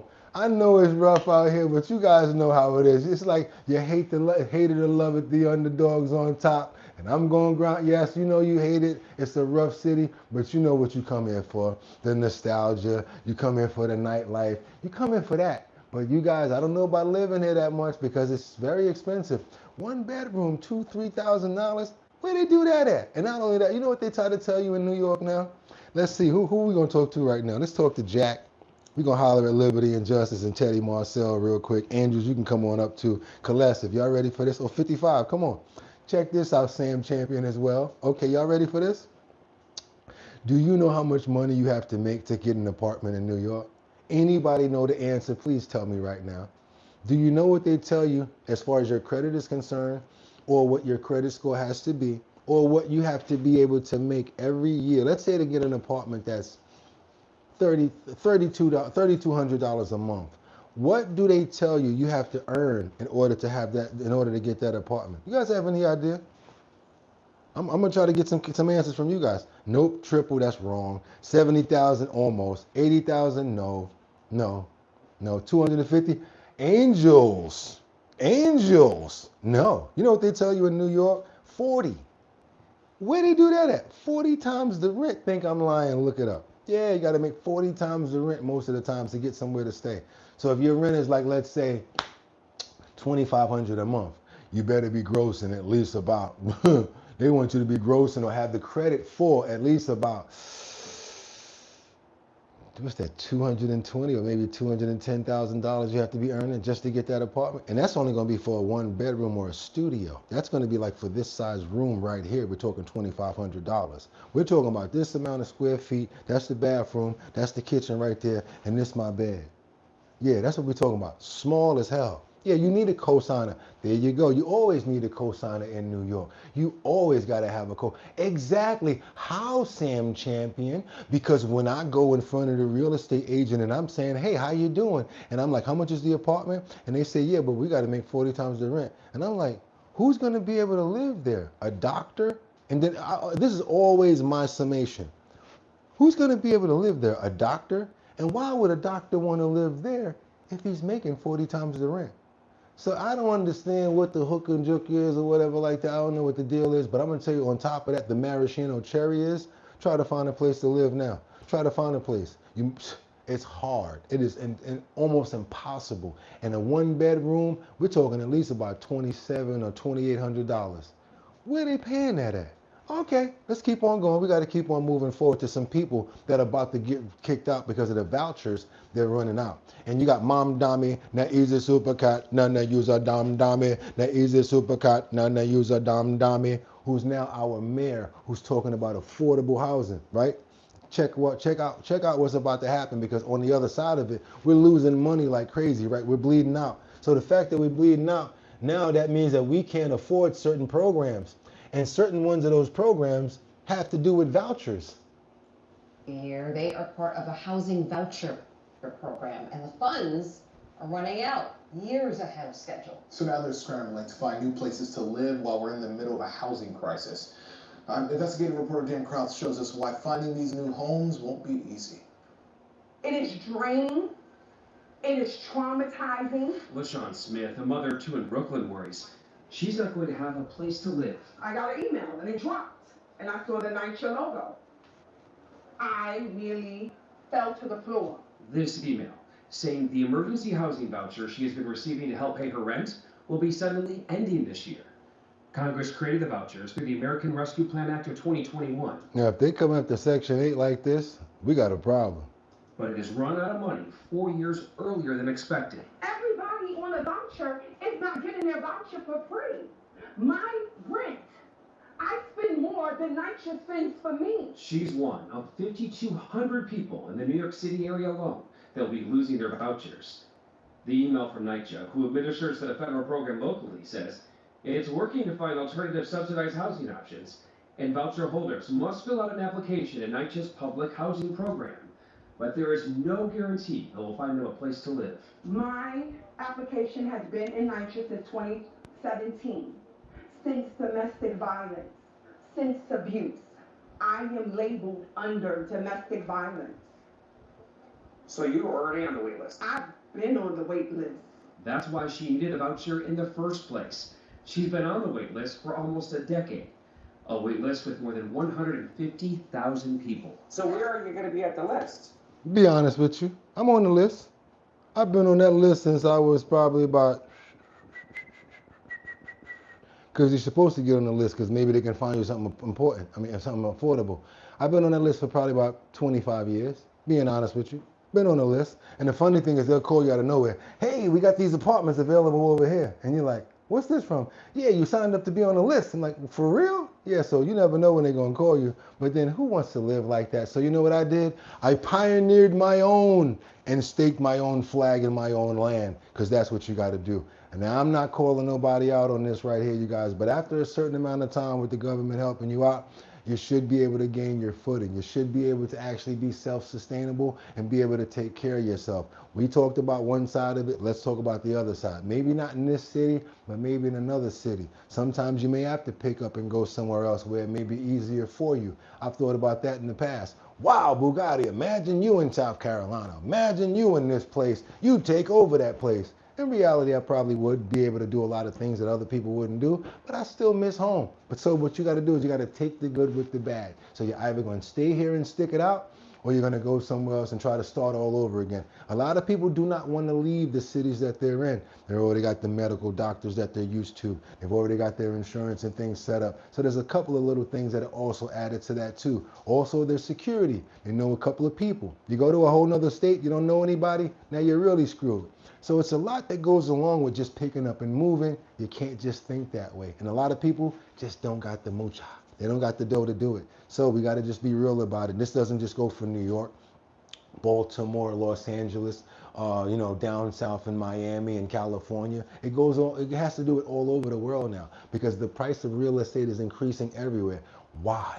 We have a growing population. We've got more people. Same reason why they tried to hit us with the exactly, right? With the population. You know we're not stupid. So yes, you guys, with the demand of more people, there's going to be demand of more real estate. They demand more, prices are going to go up, and there's nothing that's going to change out of that. We got to find ways to be strategic, maybe come together, find ways to build communities where we can come together and utilize our money and our strength to be self-sufficient. It's the only way that we're going to be able to endure what's coming down the pike. And we haven't even talked about AI, when jobs start getting taken away and it gets even worse. Not trying to get you guys in fear, but I want us to be prepared for what's the possibility to come. I think 5 moves ahead on purpose. Let's keep on moving forward. We got to get on over to Los Angeles, where this guy, I would be so mad about my Lamborghini getting crushed by a truck. I would be peed off about this. Yes, we hope that you get your situation together. We love all of our people. And I got to just be honest and say another thing when it came down to the DV thing that she said. And I'm going to go all the way there today, you guys. I'm going all the way there. She said something about DV. Many women were claiming DV on their spouses and their boyfriends in order to get expedited to get apartments. That's right. I know about it myself. Many people say, well, all you got to do is say they put your hands on you and they're going to make sure you get somewhere to stay. I'm not trying to downplay the real stories. I'm not trying to say that these things didn't really happen. What I'm trying to tell you guys is I actually know of, yes, myself, of people that claimed DV, and it was that. Why? Because that's part of the process. Get the man out the house, take over the family, and they got full control. So when they say that DV thing, it actually helps them to expedite them and get them an apartment. It happens a lot. I know many women that have lied and said it. That's right. They've said it. Oh, he did this. He did that. Yeah, and the next thing you know, they get in the police report and they go in the house and saying, I need an emergency move. And then they find them somewhere to stay. Don't think it don't happen. Anybody know about it? Let me know in the comments. Let's keep on moving forward. I'll show you about this Lamborghini. Let's keep on moving forward. Let's go. Been seeing pictures and videos on social media of a pickup truck on top of a Lamborghini with its driver still inside. This happened in a parking lot in Lake Nona. Makes you go, huh? What happened here?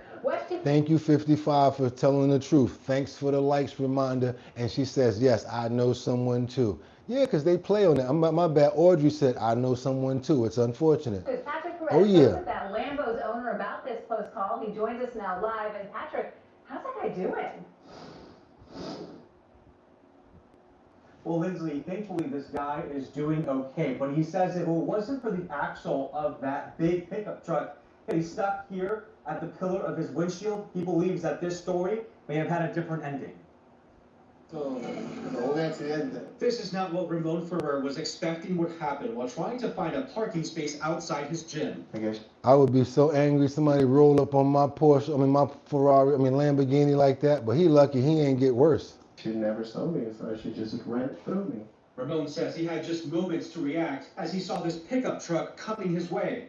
She's going kind of fast, so I'm literally stopping, reversing. But within seconds, that truck's right tire was right in front of his eyes. I jumped out of the car because I saw the wheel was kept on spinning, so I'm like, she still wants to go. Thankfully, he got out of the car without even a scratch. The only thing that actually saved me was God, of course, 100%, but another thing was her axle got stuck on my pillar on the windshield. If not, she would have just ran me over completely. It would be a nightmare. I wouldn't be here. right now. I mean, y'all ain't got to salvage that. Y'all can get that to me. I work that out. Don't worry about it. I know he gonna get full coverage, but y'all can give me that. It's kind of crazy. Well, look at me. The whole ordeal got the attention of a lot of people Wednesday afternoon as it all unfolded in the middle of a busy parking lot on Narcoossee Road in Lake Nona. There were so many people there. They just went there to actually to see the whole thing. They were taking pictures, videos, and whatever. It was kind of crazy. Ramon says his $250,000 Lamborghini is at a body shop to find out exactly what repairs it'll need.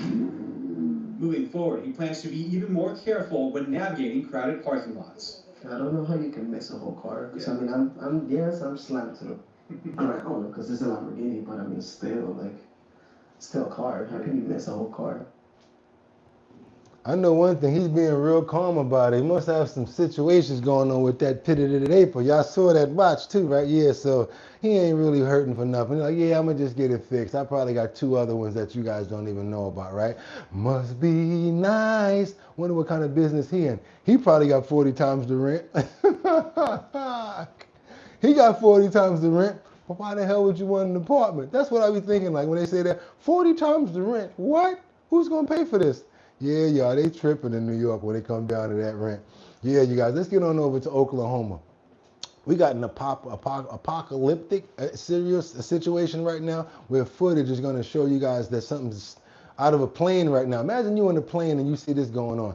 This reminds me of the Twilight Zone. I'm surprised they won't use this for a movie clip because seeing this is like massive. This is right, you're on a plane and there's a storm going on out the window, right? This is the Oklahoma apocalyptic aerial flight. I mean, the footage that was going on while they were having storms there yesterday. Check this footage out. So this is somebody on a plane outside the window taking this footage of this storm going on in Oklahoma. Kind of looks like a video game or like it's going to music or something. Natural storm event, and they actually up in the clouds. I'd be kind of scared of this if I was them.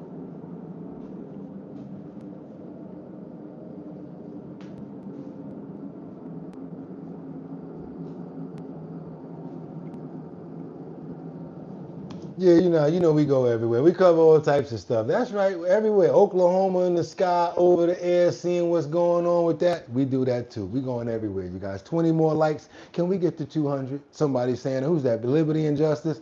Let's get those likes up, you guys, and get more people over here. I'll be up in the plane like, man, can you just hit the gas a little faster? Can you get us away from this storm? That's the last thing that you want to roll up into is a storm. And yes, Jordan Dowdy sends 5 gift memberships. Go ahead, y'all, snatch those memberships up. Let's keep on moving forward. And thank you so much, Jordan, for showing love. We got to get on over to spring break.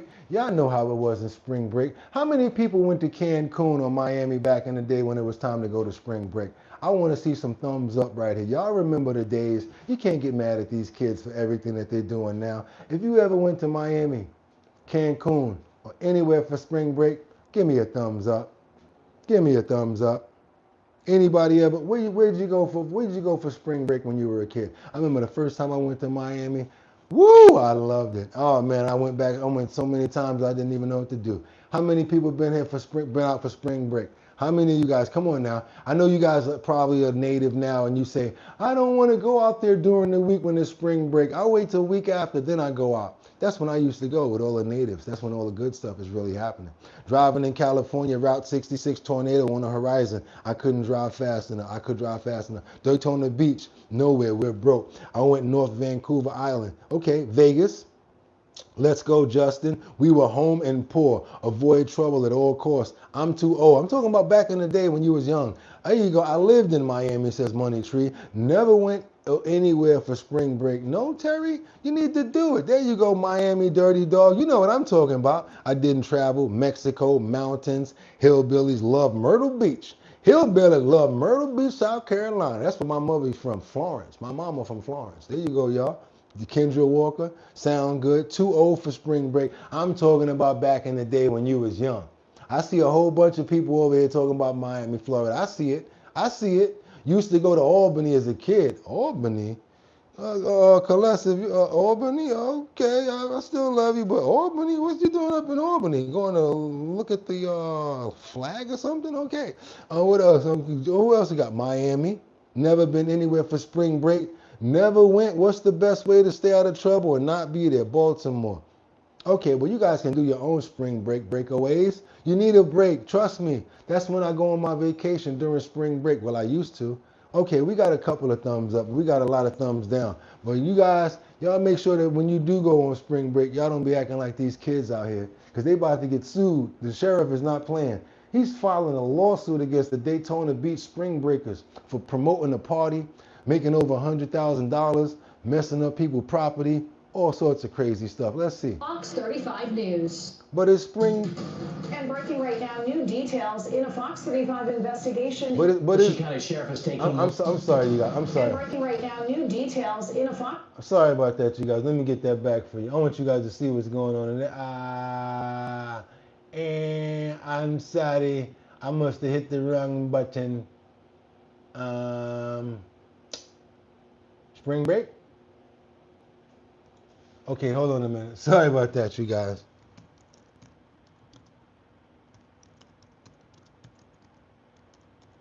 It happens.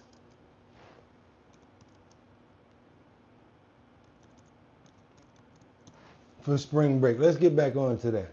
Volusia County. There you go.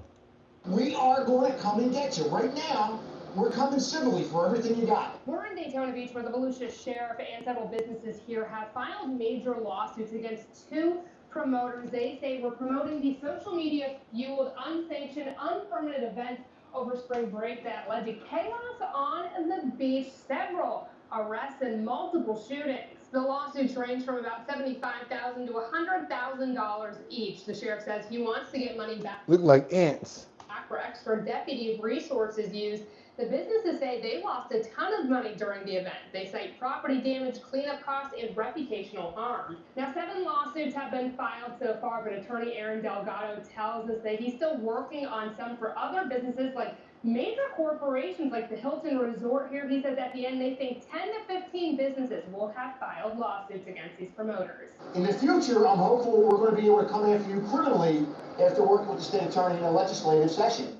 Now, who brings the pow pow to the beach? I don't know. The kids, they can't go nowhere without bringing them pow pows now. Let me find out they out there with the shiesty on, out there with the speedos on, with the shiesty on, talking about, yo, we about to go get in the water and do a drill.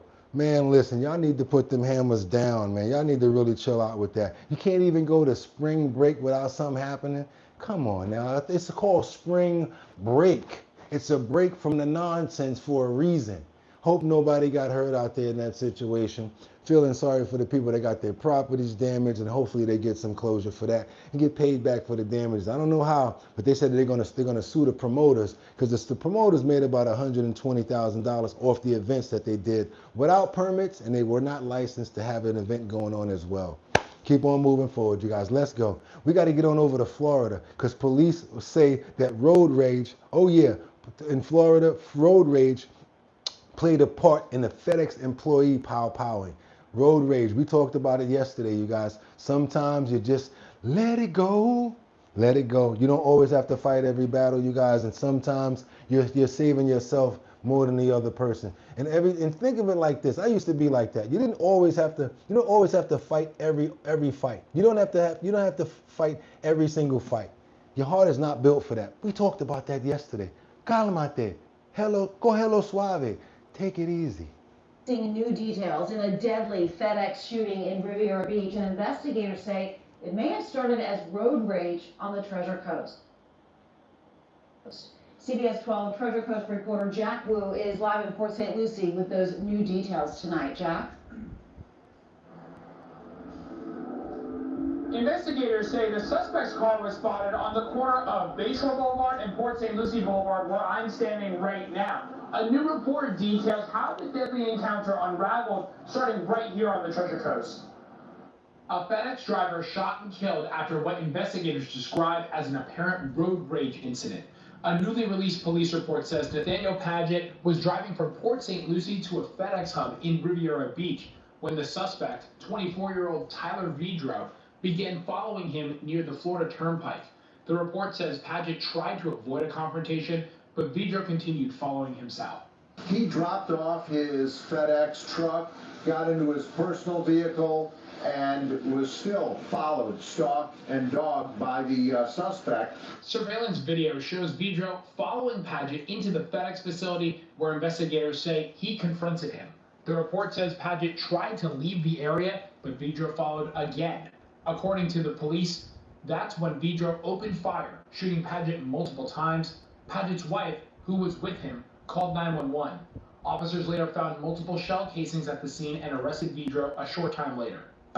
Let the police intervene and diffuse the situation. Hindsight is 20/20, but we certainly wouldn't want anything like this to happen again. People in Port St. Lucie tell CBS 12 News road rage like this is all too common. One man says he stopped driving altogether because of it. A lot of people are always in a rush, and they try to cut you off, they stick a middle finger at you, they ride bumper to bumper on you, and they try to get you scared and nervous. Police say he told dispatch he used his firearm and, quote, emptied the magazine. What we know is clearly Vidro was the aggressor here. He was stalking Padgett repeatedly and ultimately shooting him. We talked about this as well. When you're angry and you're moving off of anger, you're not in control of yourself. The other person is in control. And you've already lost all sorts of real leverage of smart thinking, especially when there's weapons involved. Now you think about it like this. You keep on following somebody, and now they've got a weapon. And now you're like, yo, this person's keep on following me. I don't think this person's going to stay in prison for long or in jail for long at all, because this is going to wind up being a self-defense case. Sadly, the person lost his life, and now his wife actually had to see it. I want to pray for him as well as everybody in these situations. A lot of times, and I'm speaking for myself as well, I'm glad that I stopped, going extra when I was angry about things. Because there has been times when you go a little bit extra and you wind up saying, damn, I could have just stopped 2 minutes ago, and now I'm winding up in this situation. Could be in the benefit of you maybe wanting a thing or whatever like that, but next thing you know, you lose in the long run, especially if you get arrested and wind up in a hospital or worse. Is it worth it? I don't think so. I want to pray for everybody in this story. Hopefully they get over this situation. I want to pray for all of the people who are innocent and dealing with these situations like this. You guys, road rage is very serious. A lot of times if they flip you off, don't even fight it back. Don't even argue back. Just put your head down and just keep on rolling, get to the next exit and get up out of there. Or just keep on moving forward, because it's not worth your life. It's not. Amen. It's not. It's really not. Live to fight another day. And look at it like this. They won that argument, but I keep on moving forward. You never know what somebody might have. They might be provoking you on purpose. Let's keep on moving forward, you guys. Let's go.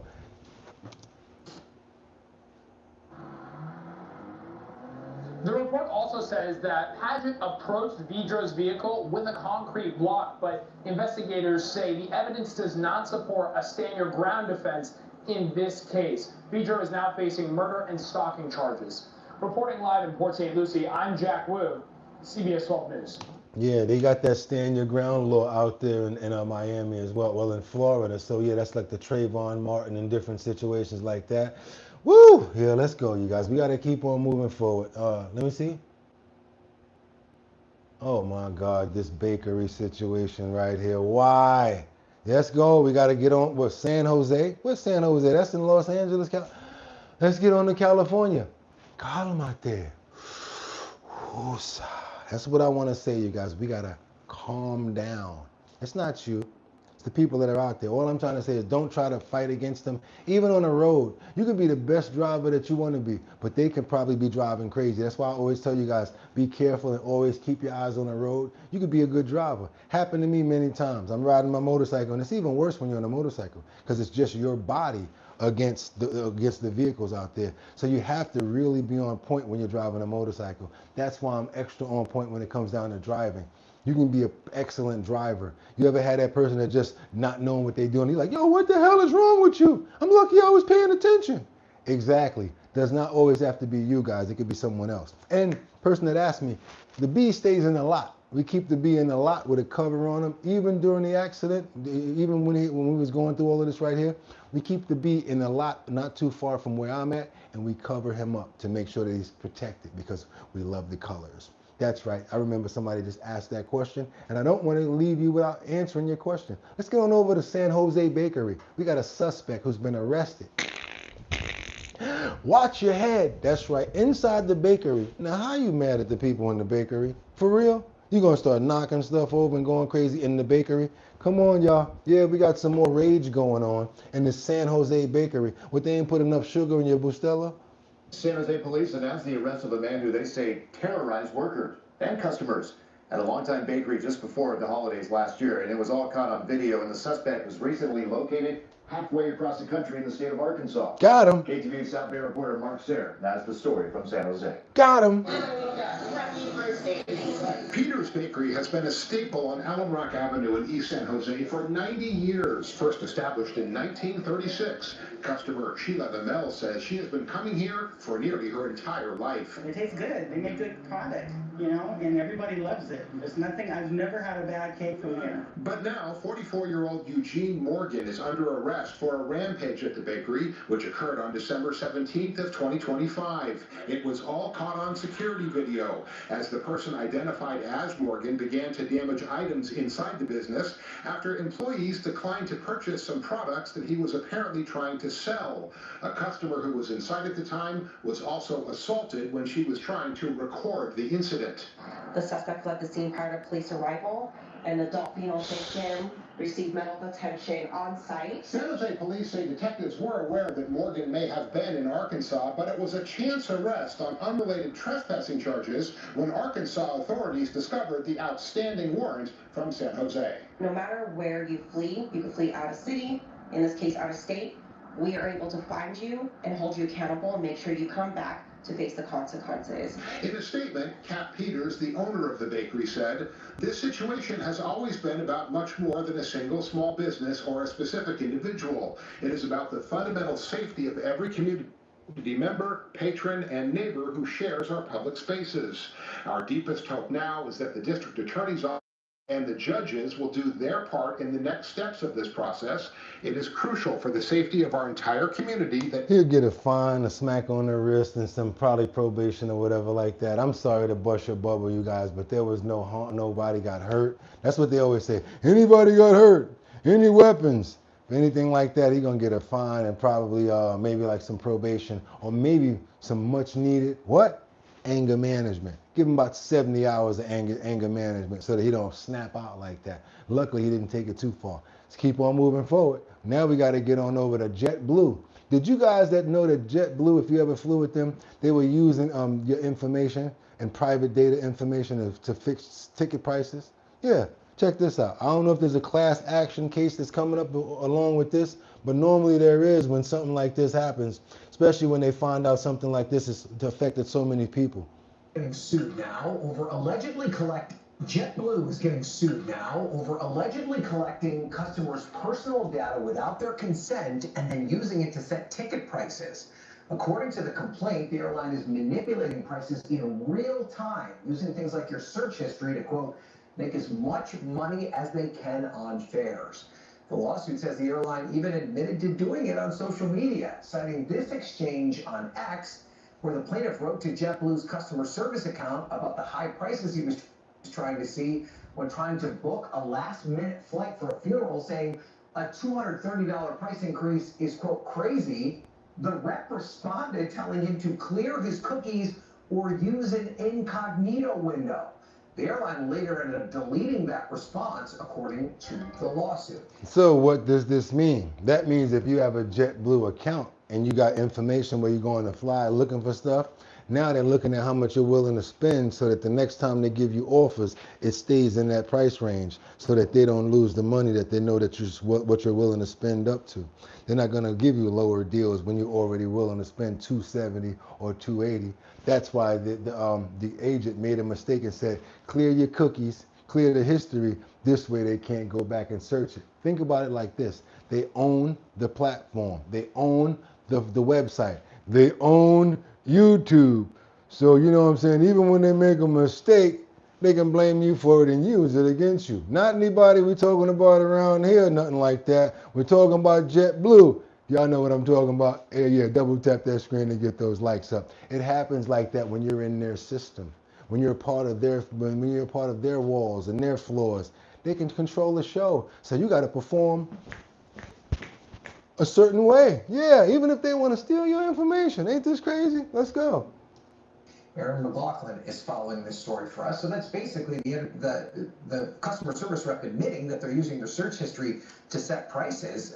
What more is going on in this story? Yeah, well, a lot of folks looked at it that way, certainly. That was a tweet exchange that happened on April 18th, so not long ago. It really is Exhibit A of this lawsuit. You see it right there. The JetBlue customer service rep writing, try clearing your cache and cookies or booking with an incognito window. We are sorry for your loss. The question being, well, why do my cookies, my incognito window, why does it have anything to do with the price I'm paying? People pointing to this idea that your airline price should be based on the supply and demand on the airplane and the route. At the time, that tweet suggesting perhaps that's not the case. JetBlue, though, quickly deleting that exchange. They basically like, how much you willing to spend to get on this flight? Instead of let's give you the price for the gas, for what we normally use, for the maybe for like, you know, the service or whatever like that. No, they on some how much you willing to spend.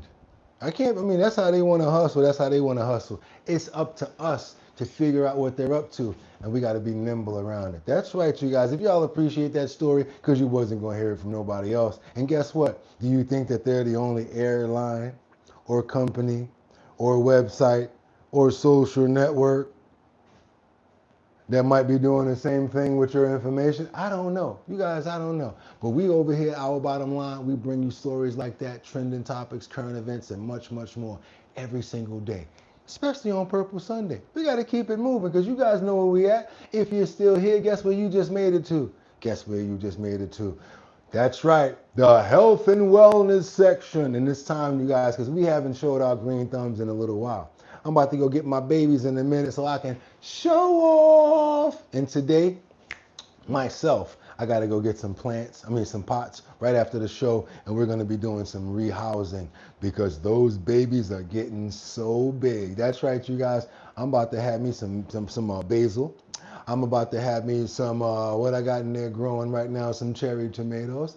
Oh, it's about to go down in there to the point where I got to get some new pots. We haven't talked about it in a few days. We don't never go this long without talking about growing. We've already created the Justice for All, the door hanging kits. These are the kits that you fill with the actual herbs and you hang them over the door anywhere outside, anywhere in the southern part of your house where you're getting sun at, and then you just keep your herbs growing. You feed it. You just make sure that when you're putting water inside of the pouches, that you're giving the plants enough nutrients and enough food, because if you have the type that has leaks, you want to make sure that you're paying attention to the growth of your plants. Also, if you're not starting from seeds, which I also recommend, and you already have like a little flower cluster going and you're just starting to transplant and stuff like that, make sure when you transplant that the moss and the dirt that you're using has enough water in it, because when you transplant, you're going to have to give the roots time, space to move, and the moisture that you're going to be needing for it to get collected right. Yes, you guys, it's the Justice for All door hanging kits, and these actually work. I'm going to show you guys my set working. Just got to make sure it looks nice before I show you guys, because I got to take the camera in the other room to show you the hanging herb garden that we've got started. Yes, the same thing that you can use for your shoe separators, you can use those same little slots, hang them over the door. You can make herbs, all sorts of different things to grow out of them. Let's get into it, you guys. What are we doing this morning? Yes, we're getting right back into our health and wellness section, and we're going to start it off like this. What are we going to do? Sorry, you guys, let's go right here. We've got the 25 most productive veggies to grow in a tiny interior space. After you see this, you're going to really understand what I'm talking about. Yes, you're going to still be going out to get vegetables, but once you start to grow and start to get used to doing this, you're going to become less dependent on going outside, and you may be able to get to the point where, right, out of your own kitchen or out of your own living space, you get a good crop coming in from lettuce, tomatoes, bell peppers, and much, much more. Even carrots, you guys, and hot peppers. Let me show you what we can do at a small stage, micro farms, in your house. And I like to show this because it's something that I'm doing right now. And I like to prove it to you guys that you don't need a lot of space in order to grow. Let's keep on moving forward, you guys. Right here, we've got the 25 most productive veggies to grow in tiny interior spaces. This is coming from Backyard Buddy. That's the name of the channel. When we get into it, you know I'm gonna come back. Can't play this whole video. No, it's 30 minutes long. I want you guys to go check out the entire video yourselves. We'll play half of it, about 15 minutes. The other half and the whole video we'll put up on the Discord. This way you guys can go see the entire thing. And also, I've already given you guys the location.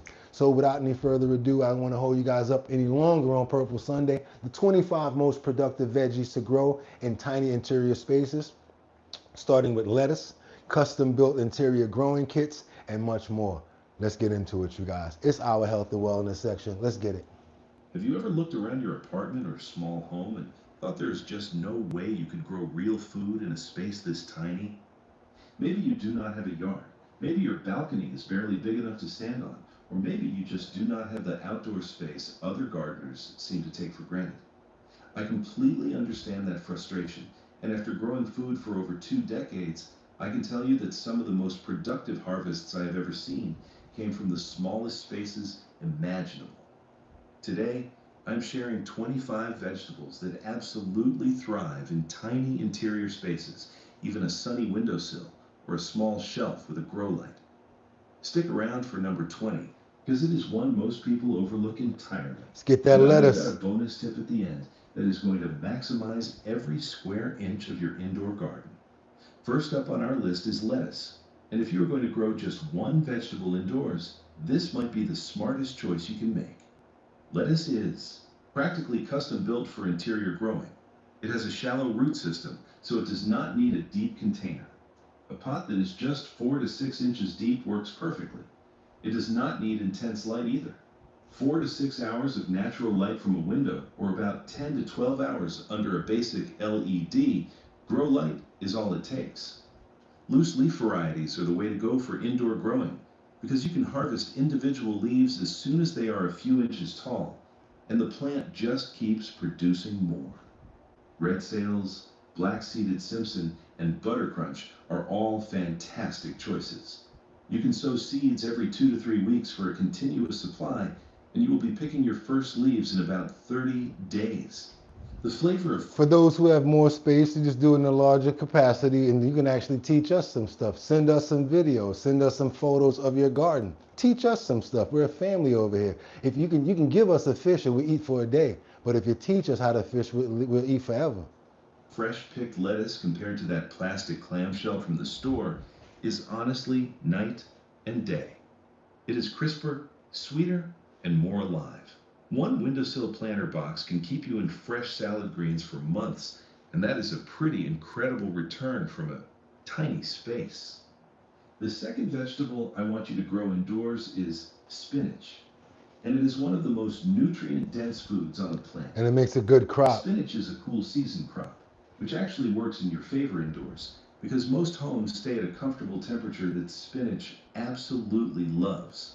It thrives between 50 and 75 degrees Fahrenheit, which is basically normal room temperature. Plant seeds about ½ inch deep in a container that is at least 6 inches deep. And Lee Davis 6354 says if they get too hot, they will bolt. And give it a bright window or a grow light.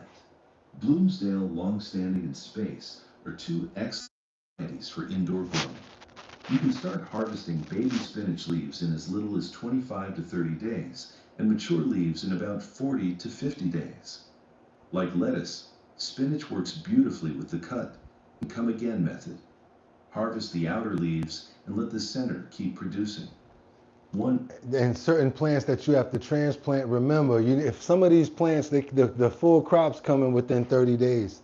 So what you really want to start doing, you guys, is in 2 weeks, start your new crops up so that you're never running out. Medium-sized container can give you a steady supply of fresh spinach for smoothies. Can you imagine doing this in your house? Omelets and salads. The iron and vitamin content in fresh-picked spinach is significantly higher than what you get from the store, where it has often been sitting for days. Number 3 is green apples.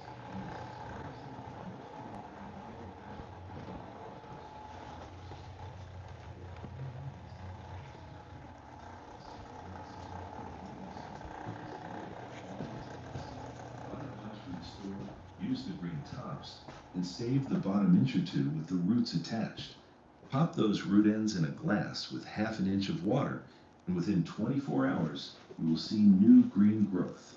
Within a week, you have full-length green onions ready to cut again. You can also grow them in a small pot of soil for an even longer and more robust supply. Green onions take up almost no space, grow in virtually any light conditions, and they add fresh flavor to everything from scrambled eggs to stir fries to soups. You can fit a dozen root ends in a single 4-inch pot. For the amount of space they occupy versus the amount of food they produce, green onions might be the single most efficient indoor crop you can grow. Now, what I've been sharing with you so far is really just the foundation. I put together a complete guide that lays the whole thing out for you. It is called the 30-Day Kitchen Scrap Garden Protocol, and it is everything I have learned about regrowing food from scraps, organized into a simple day-by-day plan you can start this week. It covers which scraps are genuinely worth your time and which ones to skip. Yes, y'all throwing away a lot of the stuff that you can regrow. Let's keep on moving and see what we got going on with this basil. To cover. The fourth vegetable you should be growing in your tiny interior space is basil. And I know I just want to know how I want you guys to know how I'm going to feel when I have all my basils and all of my different vegetables growing on my windowsill. You think I'm proud now? Imagine when I can clip some stuff and actually add it to some of the foods that I'm making. Oh man, let's go. Technically, basil is an herb, but it produces so much usable food in such a small space that it absolutely belongs on this list. One basil plant in a 6-inch pot on a sunny windowsill can produce handfuls of fresh leaves every single week for months. Genovese basil is the classic choice, and it does wonderfully indoors. It needs at least 6 hours of light, so a south-facing window is ideal, or a simple grow light will do the trick. The secret to keeping basil productive indoors is to harvest from the top by pinching off the growing tips just above a set of leaves. This encourages the plant to branch out and become bushy rather than tall. And you're trying to do an onion, put it inside of a cup, make sure you fill the water up to right where the bottom of the onion will touch. If you got the cut part, put the cut part on top. The rounded part with the root system, let that sit inside the water. Keep on checking it for about a week and a half. Once you get a good root system, then you add it to the dirt, and you can let that actually be the foundation and keep it on top of the surface of the dirt when you're transplanting the onion. But wait until you see those roots before you do anything. Let's go. Leggy. Every time you pinch, 2 new branches grow. Before long, you have a full, lush plant that is producing way more than one person can use. Fresh basil and pasta on pizza. Don't it look good? Press salads blended into pesto. It looks good, don't it? Possibilities are endless. And the fragrance of a fresh basil plant in your kitchen is one of life's simple pleasures. Coming in at number 5, microgreens. Microgreens. And if you want the absolute highest nutritional value from the smallest possible space, microgreens. Microgreens are your answer. Microgreens are simply young seedlings of vegetables and herbs harvested when they are about 1 to 3 inches tall, usually 7 to 14 days after planting. You can grow them in a tray that is barely an inch deep. They do not even need soil, though a thin layer of seed starting mix works great. Let's get to these tomatoes, cherry tomatoes. And yes, you really can grow tomatoes indoors. The key is choosing the right variety. You want compact, determinate, or dwarf varieties that are specifically bred for container growing. So there's certain varieties that you can choose of cherry tomatoes that are only chosen for dwarf growing, which means container growing. Tiny Tim, Red Robin, and Micro Tom are all fantastic options that stay small enough for a deep pot on a windowsill or under a grow light. These little plants typically grow only 8 to 12 inches tall, but produce an impressive number of sweet, bite-sized tomatoes. Cherry tomatoes do need more light than lettuce or spinach, so a south-facing window with at least 8 hours of sunlight is ideal, or supplement with a full-spectrum LED grow light. That means if you're only getting 6 hours of light, you can supplement the rest of the time with an LED, or you can do both, but just be careful not to burn it. overdo it, you know. Just making sure you get rotation going on, not too much light. For 12 to 14 hours a day. Use a pot that is at least 8 inches deep with good drainage. You will need to help with pollination indoors since there is no wind or bees. Just gently shake the plant or use a small paintbrush to transfer pollen between flowers. To pollinate, or you can use one of those Chinese the condiment things, or you can use like some, you know how they got the little black plastics with the clear plastic covers. You guys can use those. Put down a napkin inside of a container, make it a little bit damp, and then you take your seeds and you line them up, cover it with another napkin, right?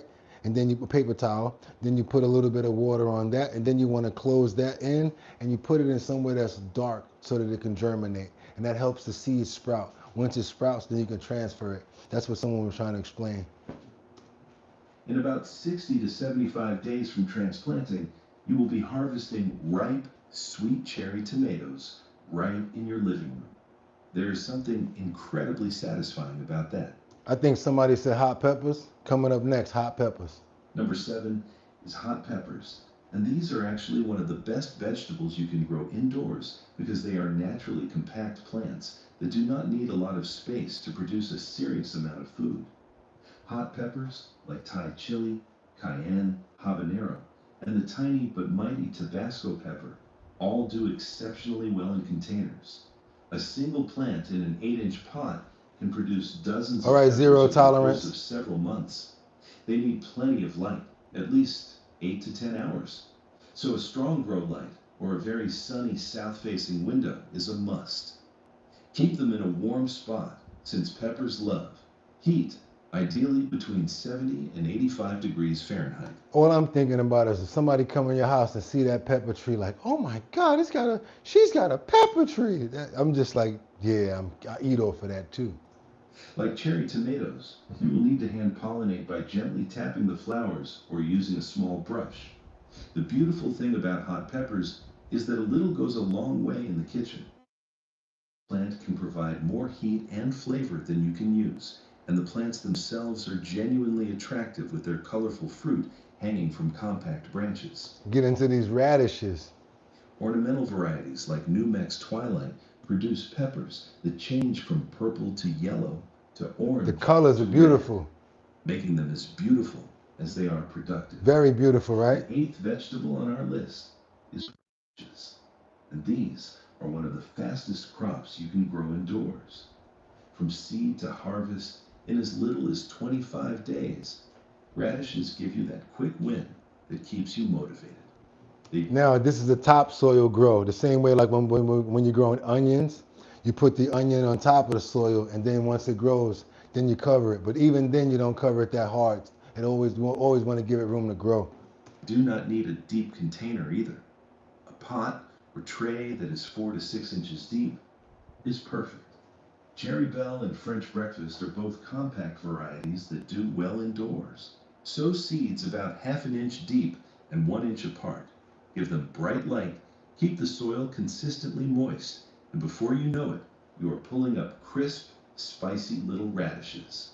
The key with indoor radishes is not to let the soil dry out, because that leads to woody, pithy roots. Consistent moisture gives you that perfect tender crunch. You can succession plant every 2 weeks for a non-stop supply. And do not forget about the greens. Succession plant, that's right, every 2 weeks. If you know your crop is coming in 30 days, y'all better be planting every 2 weeks. If you know it's every 2 months, be planting every month. And clone off of your other plants. Why are you throwing that stuff away? You got seeds in there, you got leaves that you can grow from. Yeah, regrow off the old trash and the scraps. Radish greens are completely edible and delicious sauteed or added to salads. So you are really getting 2 harvests from 1 tiny container. Let's get those Number carrots. 9 Carrots. is baby carrots. And I'm not talking about those whittled down nubs from the store. I mean, actual miniature carrot varieties that grow short roots, perfect for containers. Parisian Market is a round, golf ball shaped carrot that only needs about 3 to 4 inches of soil depth. Little Finger and Thumbelina are other excellent short varieties. Now that's a good observation, Lee Davis. You must have done it before because I know what you're talking about. That flower is beautiful. If you let the radishes go to seed, the flowers are gorgeous and the pods are delicious. Let's keep going. Sow seeds in a container at least 6 inches deep, filled with loose, fine potting mix. Carrots need light, fluffy soil because any compaction or rocks will stop them cause from the growing. roots to fork and to form. Keep the soil evenly moist and give them bright light or a grow light. Germination can take 1 to 3 weeks, so be patient. Once they sprout, thin them to about 1 inch apart. In about 50 to 60 days, you will be pulling up adorable little carrots that taste sweeter and more flavorful than anything from the produce aisle. Now, could you imagine this is you in your kitchen pulling this out the window like I'm about to cook something that I grew? That's the real fun of it. Actually cooking something and eating something that you grew yourself. Growing carrots indoors in winter when the store-bought options are at their worst is an especially satisfying move. Let's go to Swiss chard, y'all. Swiss chard. In tiny interior Swiss spaces chard is Swiss chard, and this is a real powerhouse Beautiful. for indoor growing. Swiss chard is incredibly productive, beautiful to look at, and tolerant of less than ideal conditions. Beautiful. The rainbow or bright lights variety produces stunning multicolored stems in red, yellow, orange, pink, and white. And yes, these can be grown in outside gardens. That honestly look more like flowers than vegetables. Grow it in a container that is at least 8 inches deep with good drainage. Give it a bright window or a grow light and start harvesting outer leaves when the plant is about 6 to 8 inches tall. Swiss chard handles indoor temperatures beautifully and keeps producing for months. A single plant can give you a remarkable amount of nutrient-rich greens that are wonderful sautéed, added to soups, mixed into pasta, or eaten raw in salads when young. For the amount of food you get from one container, Swiss chard is hard to beat. That look good, Moving right? At number 11, we've got kale. Kale. And this superfood is surprisingly well suited to Easy to indoor growing. grow. Dwarf blue curled and red Russian are 2 varieties that stay compact and produce abundantly in containers. Kale salad. Yeah, I love kale. Kale is a cool season crop that actually prefers the moderate temperatures found inside most homes. Plant seeds in a container at least 8 inches deep. Too pretty to eat, Give them right, a bright Terry? spot or a grow light. And start harvesting outer leaves in about 50 to 60 days. Like Swiss chard, kale is a cut and come again crop, so one planting can feed you for months. The leaves get sweeter after the plant has been exposed to cooler temperatures, so if you have a cool room or can place it near a window in winter, you will get the best flavor. Fresh kale from your indoor garden makes incredible smoothies, chips, salads, and soups, and the nutritional profile is off the charts. Yes, you guys, this can keep on going on. I told you this video is a half hour long. That was 15 of them. I'm going to show you guys where to go watch the rest of it. Also, we're going to drop the link in the description so that you can watch the rest of it. I mean, unless y'all want me to do the whole thing, because I would. But no, I'm not going to do that because I don't want it to get long and drawn out. I just want to bring you guys some information, share some good ideas, and hopefully we get back on our green thumb tip. You guys see what I'm doing over here. I can't wait to go get me some pots. Somebody said that they're going to the thrift shop today. I'm gonna go over there and grab me some stuff too. You know what I need? I need more pots because the babies are growing. And when they grow, that makes you want to keep on moving forward and keep on doing what you got to do, because that means you're getting results. Plant more than one thing, or just start off with one thing until you guys get used to it. If you've been doing it for a long time, keep it up. Teach other people. I'm not a professional horticultural guy. I don't know how to plant all of that stuff. But guess what? You know what? I take my time. I'm patient, and I'm willing to learn from people. You know, sometimes you'll try to grow something and it won't grow, but you got to still be strong enough to deal with that as well. Sometimes you might not get a good crop. I thought the same thing with the other plant. It was taking a longer time to grow, but sometimes that happens. Sometimes certain seeds take a little longer to germinate. Lemon seeds, you actually have to peel them out before you can even sow them.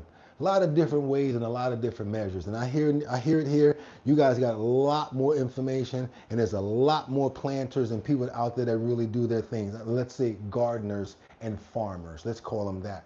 We got Eric Zulli. I see Terry. See Colessive. I've seen Kendra Walker send us some stuff in. You guys, this is inspiration for us. It's making me want to keep on moving forward and doing the same thing. That's why I got my plants going. Images, photos, anything that you guys have going on with your grows. If you guys got it going on, please send it over to us in the Discord. Why? Because we love to share images with our family of what we got going on over here. And also any tips, any tricks, or anything that you might find that's something that's small to you might be something big to someone else. Like the other day when we suggested the waste paper basket, and you push the sides out a little bit and make it a little bit bigger to cover certain plants and certain things that squirrels and certain varmint are getting into. And there's all other ways to try to prevent that, because it's not only the growing part, you also have to be able to deal with bugs and things like that, and natural ways of making sure that that stuff is not being, we don't want to contaminate our stuff. We want to have natural, not pesticides, but natural ways to make sure that we don't deal with stuff like that. Better for us, better for what we're eating in our sustenance. We got to put better foods in our bodies. And what better way to do it than grow it ourselves? All of that pesticides we learned about, water only takes off 40% of the pesticides. And you better put some baking soda in that water as well to try to get as much as you can. We only know what we grow. That's it. We only know what we grow. Last but not least, you guys, what are we about to do right here? You're at the kale segment. But again, it was 25 of the most productive veggies to grow in tiny interior spaces. This is the Backyard Buddy channel. And like we always do, I wait for you guys before I do this. Subscribe to the channel. This way we're not just taking information from somebody without showing love. Also, you never know what else they may have on the channel that could help us out moving forward with gardening and things like that. This is how I determine who I subscribe to. If it has beneficial information that we can all use. Let's keep on moving forward, you guys. Let's go. Let's go. Let's go. Let's go. Yeah, I hope you guys got that. And like I said, I'm going to put it in the Discord for everybody that didn't get it or don't have that much time to jot that down or to screenshot it. Most of the time when I ask you guys to look at those things, I ask you to actually screenshot it. This way you'll know, where to go back to. But we subscribe together. You can rewind or join the Discord. It's a whole family over there. And this way, the clips from yesterday. You'll be able to go through all of the timelines, and you'll be able to see all of the other shows that we posted up as well. And we have a fantastic family over in the Discord. Real talk. What's going on, Eric? How you doing? Eric over there? Okay, Thanksgiving getting some today. Eric Cooley, at least you made it. Eric has he is putting in the Discord. Good morning. Yeah, I already put your stuff in the Discord. Yeah, I already put, I think I put it up in the post notification area in YouTube, Eric's stuff. Also, if I didn't put it in the Discord, I think I did though. But just in case, I'll go check. And if I haven't, I'll let you guys see what Eric's got. Eric got the big tubs out there. He ain't playing. Eric get busy. Keep on moving forward, you guys, because you know where we're at. Anytime we talk about a rescue, anytime we talk about dogs, this is the right place to do it. Why? Because we love our animals, especially, well, I can't say especially, because I can't even put a grade on which ones. I even like bears. We got a lady over here that came home, or she was going to work one day, and all of a sudden a puppy walked up on her house, and she's like, "Where'd you come from? Could you leave that puppy? Could you be late for work?" What would you have done in this situation right here? Check this out. We got, how did a dog this perfect end up on someone's porch? Hey,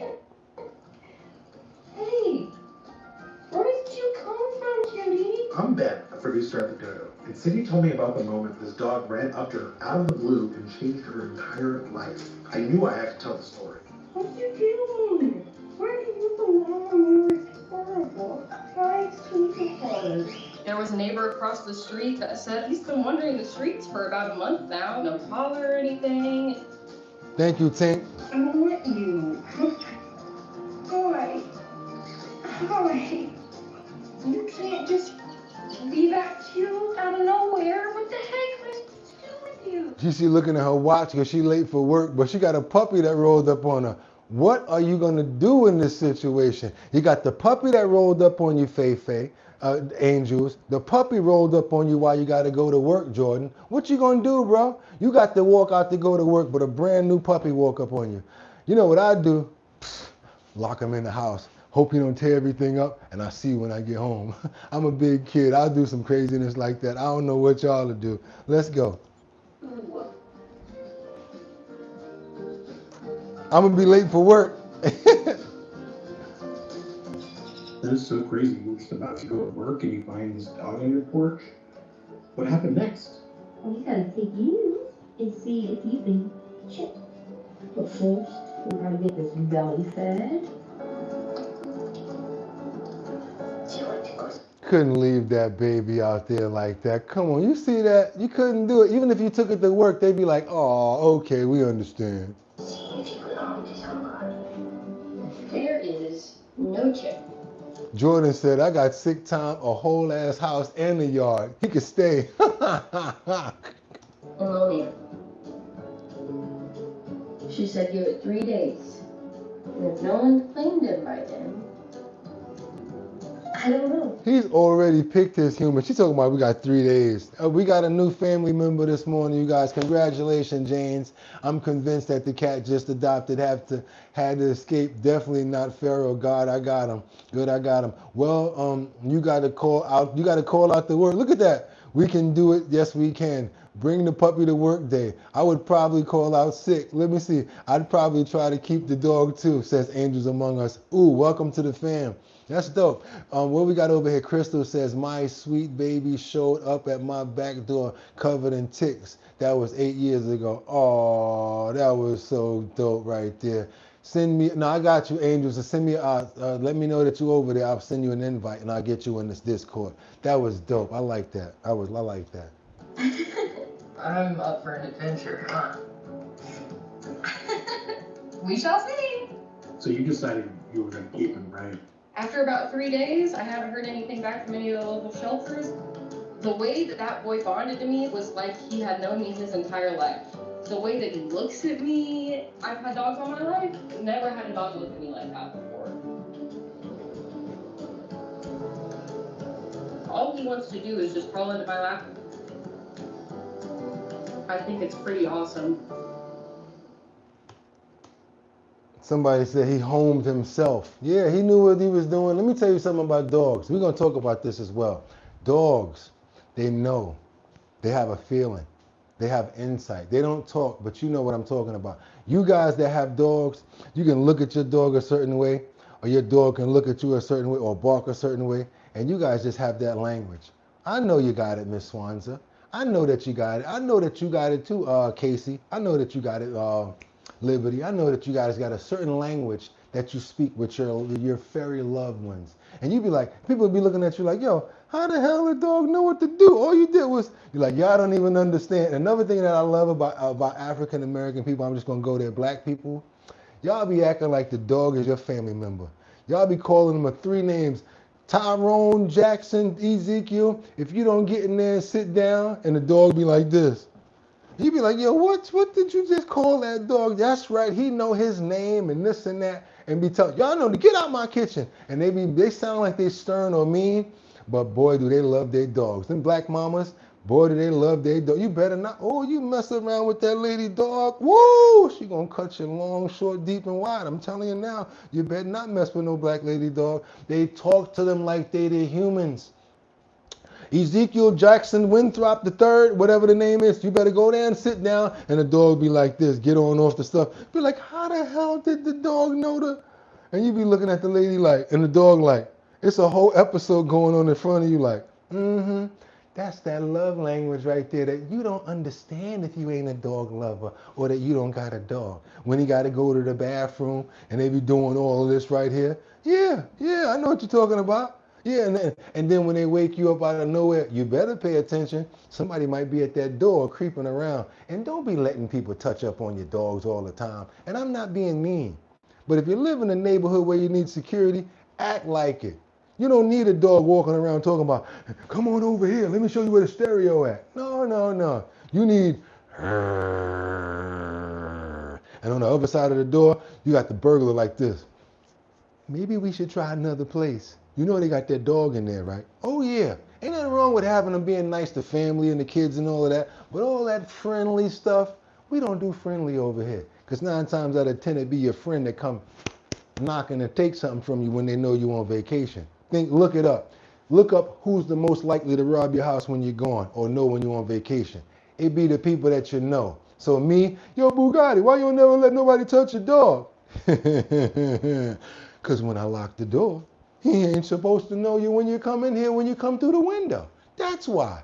Let's keep on moving forward. Exactly. I don't do all of that petting my dog stuff. Oh, he's so cute. No, you better not. Hakata. Yeah, that's what we call it. Hakata. Don't go over there. You get bit, you got bit.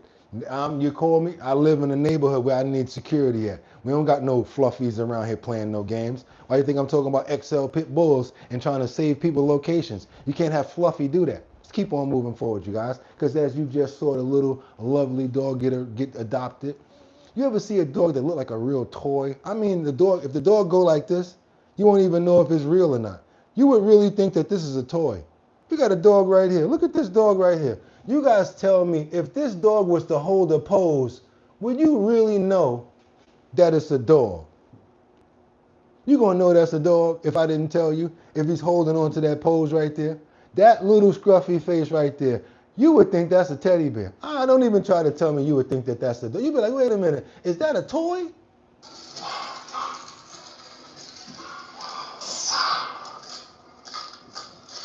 Somebody else thought he was a toy. He got a good haircut, don't he?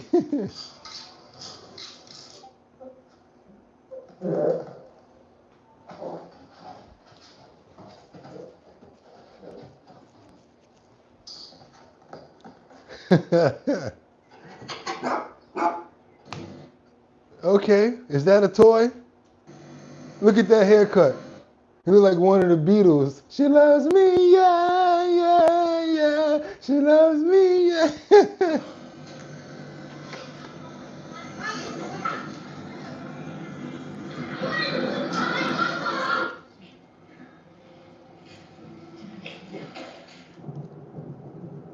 Somebody happy they're going to the park.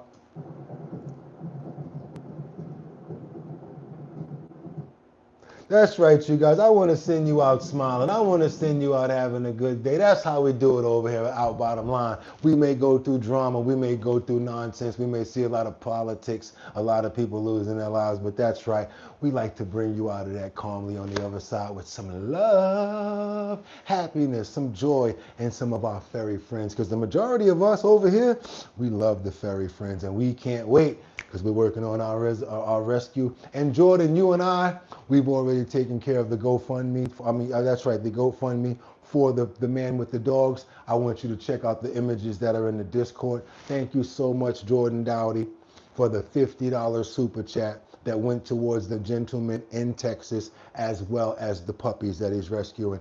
I matched your 50, and yes, we made sure that we sent out 150. So guess what? So hopefully more people will get behind those missions and understand that you may not be able to take care of the entire situation, but where you can help out, it is appreciated. Don't look to the person next to you when there's situations like that. Step up, man up, woman up, and be the one on your own, even if it's just $1 or $5, because it really comes from here. And as many more people that act like that, believe it or not, more people will be able to help people. We can't help everybody out because we got to take care of ourselves. But small gestures accumulatively will really help out. That's exactly right. So Jordan, again, $50 super chat that you sent the other day. We've already applied it. We've added some more monetary to it, and we pushed it forward so that the gentleman hopefully get another place to stay, maybe a room for the evening or whatever. But he's got about, I want to say, $2,670 right now in the account. So we're hoping that we can get him up to at least $5,000 to $10,000. I think with more people involved, knowing that he's a veteran and he's living in his truck, more people are getting involved. You guys, again, $5 is a donation. Do not think that it's cheap. Go over there. We're going to put the link up in the description today in the Discord. You guys can follow up on us as well. Send in $5. It's a GoFundMe. Anything is appreciated. And with the power of numbers, we can do a lot. We really can. That's right, we can do a lot. My son named him. Bruce is a good name. My father's brother's Bruce. That's right, you guys. Also, y'all know what we about to do. We got to make sure that we get those. How about we're going to do the promo first? Let's do the promo first. Trying to get your business out there, trying to get in front of more people. You know what you got to do? All you got to do is send your promo over to us. Put it up in the post notification area where we're still reigning #1. That's right, you guys. They tried to keep a good mind down, but the fact that we do this every single day and we're keeping up on the shorts, we got good vibes and good content coming every single day. They will never ever take our crown. That's right, you guys. So what I want you guys to do, let's get a chance to double tap that screen to get those likes up. If you have not subscribed to the channel, we need to get that gas in there. Subscribe to the channel right now. Hit that notification bell down there so that you know when we're on. And if you want to get your business out there to get it promoted, you got to send it over to me at bridgethisllc@gmail.com. It'll get in front of all of our subscribers right now. I think we should be up to about 72,000 after this episode. Pretty good number, but we're still going to keep on moving, and we're still working and grinding against the machine, as you know it. Also, lastly, still asking certain people to go ahead and copy paste that letter. Go ahead to the Discord, the letter that we're talking about. That's right, it's the group community letter that we've created that you can copy paste, put your email address on it, and send it to Big Brother, so that they can know that they messed around with your show, and you'd appreciate it if they get that strike off of there and stop trying to, with the T word, us right now. We got about 70 something more days to deal with it. You guys, I'm not worried about numbers no more because I know what's happening. We're going to let them get their licks in even though they're wrong. Don't worry about it because we're stronger than that. And I never planned on being here for anything less than the rest of my life anyway. So a couple of months ain't gonna bother me. I come here for you. The real reason I come here is for you guys. That's what makes me keep going. Thinking about my friends, Colessive, Liberty and Justice, Casey, Sam Champion, people like Mark Dorfman, Jeffrey Spilker, Terry, Smith Swanza, every one of you guys. That's the reason why I actually come here. Winter Rising, Angels Among Us. I see you guys in the comments and I know how dedicated you are. So you know what? As long as you guys keep on showing up, I'm going to show up too and keep on doing what we got to do. This is our bottom line, no matter what they say. And guess what we're about to do right now? For us, our family, we're going to put those prayers in the air. And we're going to say thank you for having a great day. We're going to say thank you to the Lord for giving us another day to wake up to. We're going to ask him to keep on continuously blessing us the way that he always does. We're going to ask him to continue to bless our families the way that he always does. We want to pray for love. I want to pray for security. I want to pray for great health. I want to pray for patience. I want to pray for understanding. I want to pray for, let's see, what else can we put in there that makes sure that we really get something out of it? Let's pray for understanding. That's right, you guys, understanding. And let's be able to debate so that we can come up with some solutions. Who do I want to pray for right now? Fuba Red 4201. Want to pray for Terry. Also see Winter Rising in here. Jack B4R 3M. Liberty and Justice. Thank you so much for the dedication. Crystal Frost 55 Coffee House. Making a great impression. I really appreciate you. Kendra Walker. Winter Rising. Who we got up in there? Terry Cohn. You know we always shout you out every single day. Jay Woods. I saw Kendra go up there again. Who else we got up in here? Summer Campbell. Batty Lynn. Thank you so much for always holding us down on the audio. VG5P, what was that, G-Man 4621, we're praying for you as well. Praying for Colessive, praying for Butterfly Kisses, and also we can't forget about praying for Miss Keisha, Wanda Cabin, Joshua Felix, praying for you right now as well as your family and all of your family members as well as Terry Cohn. Jack, praying for you as well. Tim K5306, we love you. Thank you so much for coming to the show. Sweet RV Adventures, want to pray for you on the adventures and on the road. Stay safe, Carmel, as well. Can't forget about Jeffrey Spilker, Sam Champion. Thanks, Gotti. And they allowed me back because they couldn't play with us. Sky, Beyond Ether, Audrey, Evans Larray, Miss Keisha, Crystal Frost, Zekon, I'm sorry, I can't say that name, I'm so sorry. Kendra Walker, Jeffrey Spilker, Terry Marcel. You got to say that, you got to put that name up there a couple more times until I get it. It took me a little time to get Fifi, and then I finally got that. OEU, Liberty and Justice, Kendra Walker. Can't forget about my brother Casey. Can't forget about Jeffrey Spilker, Mark Dorfman. Want to make sure that we're showing love to Sam Champion. That's right, you guys got to make sure that Star Speech is straight. Got to make sure that Liberty and Justice is good, and everybody else. Amen, you guys. Y'all know what we do. We do this every single day. My favorite day is Monday. Purple Sunday is my fire day too. But Monday, I really like it. You know why? Because they got to pick up the phone. And once they pick up the phone, they got to get to the business. I know what I'm going to do. I'm going to learn this mic a little bit so that I can make sure that we don't have those problems anymore. Maybe go ahead and do a couple of lives and see what's going on or whatever. Hopefully we're much better when it comes down to the audio. Yes, we had a couple of glitches, but it takes you got to crack an egg in order to make an omelet. You guys know what it is. And again, it's our first day using the device. We went from the Hollyland Lark over to now the DJI, and thank you guys for tapping in and for looking out and for showing up and making it possible for us to get these devices and do what we have to do. Don't think that it's all just me. Trust me, a lot of this stuff is you guys as well, and don't think that I don't appreciate you. We got to become self-sufficient. I want to lead by example. Anybody have any more videos or anything like that that you'd like to send in? We do look at your videos, and yes, we make sure that we post them. If you want to send in a video for us to check out and probably something that you want us to research, send it over to bridgethisllc@gmail.com. That is bridgethisllc@gmail.com, like the Brooklyn Bridge, thisllc@gmail.com. And guess what, you guys? They can keep a good mind down no matter what. That's right, you guys. Want to make sure that you guys get everything that you need from us. We got you the trending topics, current events. We even had a fantastic segment with the Get Your Grow On. You know what I'm talking about. I'm sorry, what did we call it? Let's Grow Crazy. That is the room inside of the Discord for all of our growers. It's called Let's Grow Crazy. You guys, make sure that you go into the Let's Grow Crazy, and let's keep it only about what's growing, what you guys are planting, and any sort of tips that you can help out. That's right. Also, you guys, this is going to be your last chance right here to hit that like button. Double tap that screen. That's right. Double tap that screen and get those likes up. Hit that notification bell down there so that you know when we're on. And last but not least, subscribe to the channel, especially if you've been here that long. Thank you for the gifts. Thank you for the love. Thank you for the patience, for the audio glitches. And yes, it only gets greater later, you guys. Once we get it all ironed out, it's going to get much better. Thank you, DJI, for giving us the opportunity to get better audio, because the people that we were dealing with before, woo, boy, was it shaky. And you guys, y'all know what I'm going to say next, right? Y'all could have went anywhere. But the fact of the matter that y'all came here to chill with me on Purple Sunday, for once again, I appreciate you. So until tomorrow, 6 o'clock, same channel, same location, Our Bottom Line. Get 'em! Peace.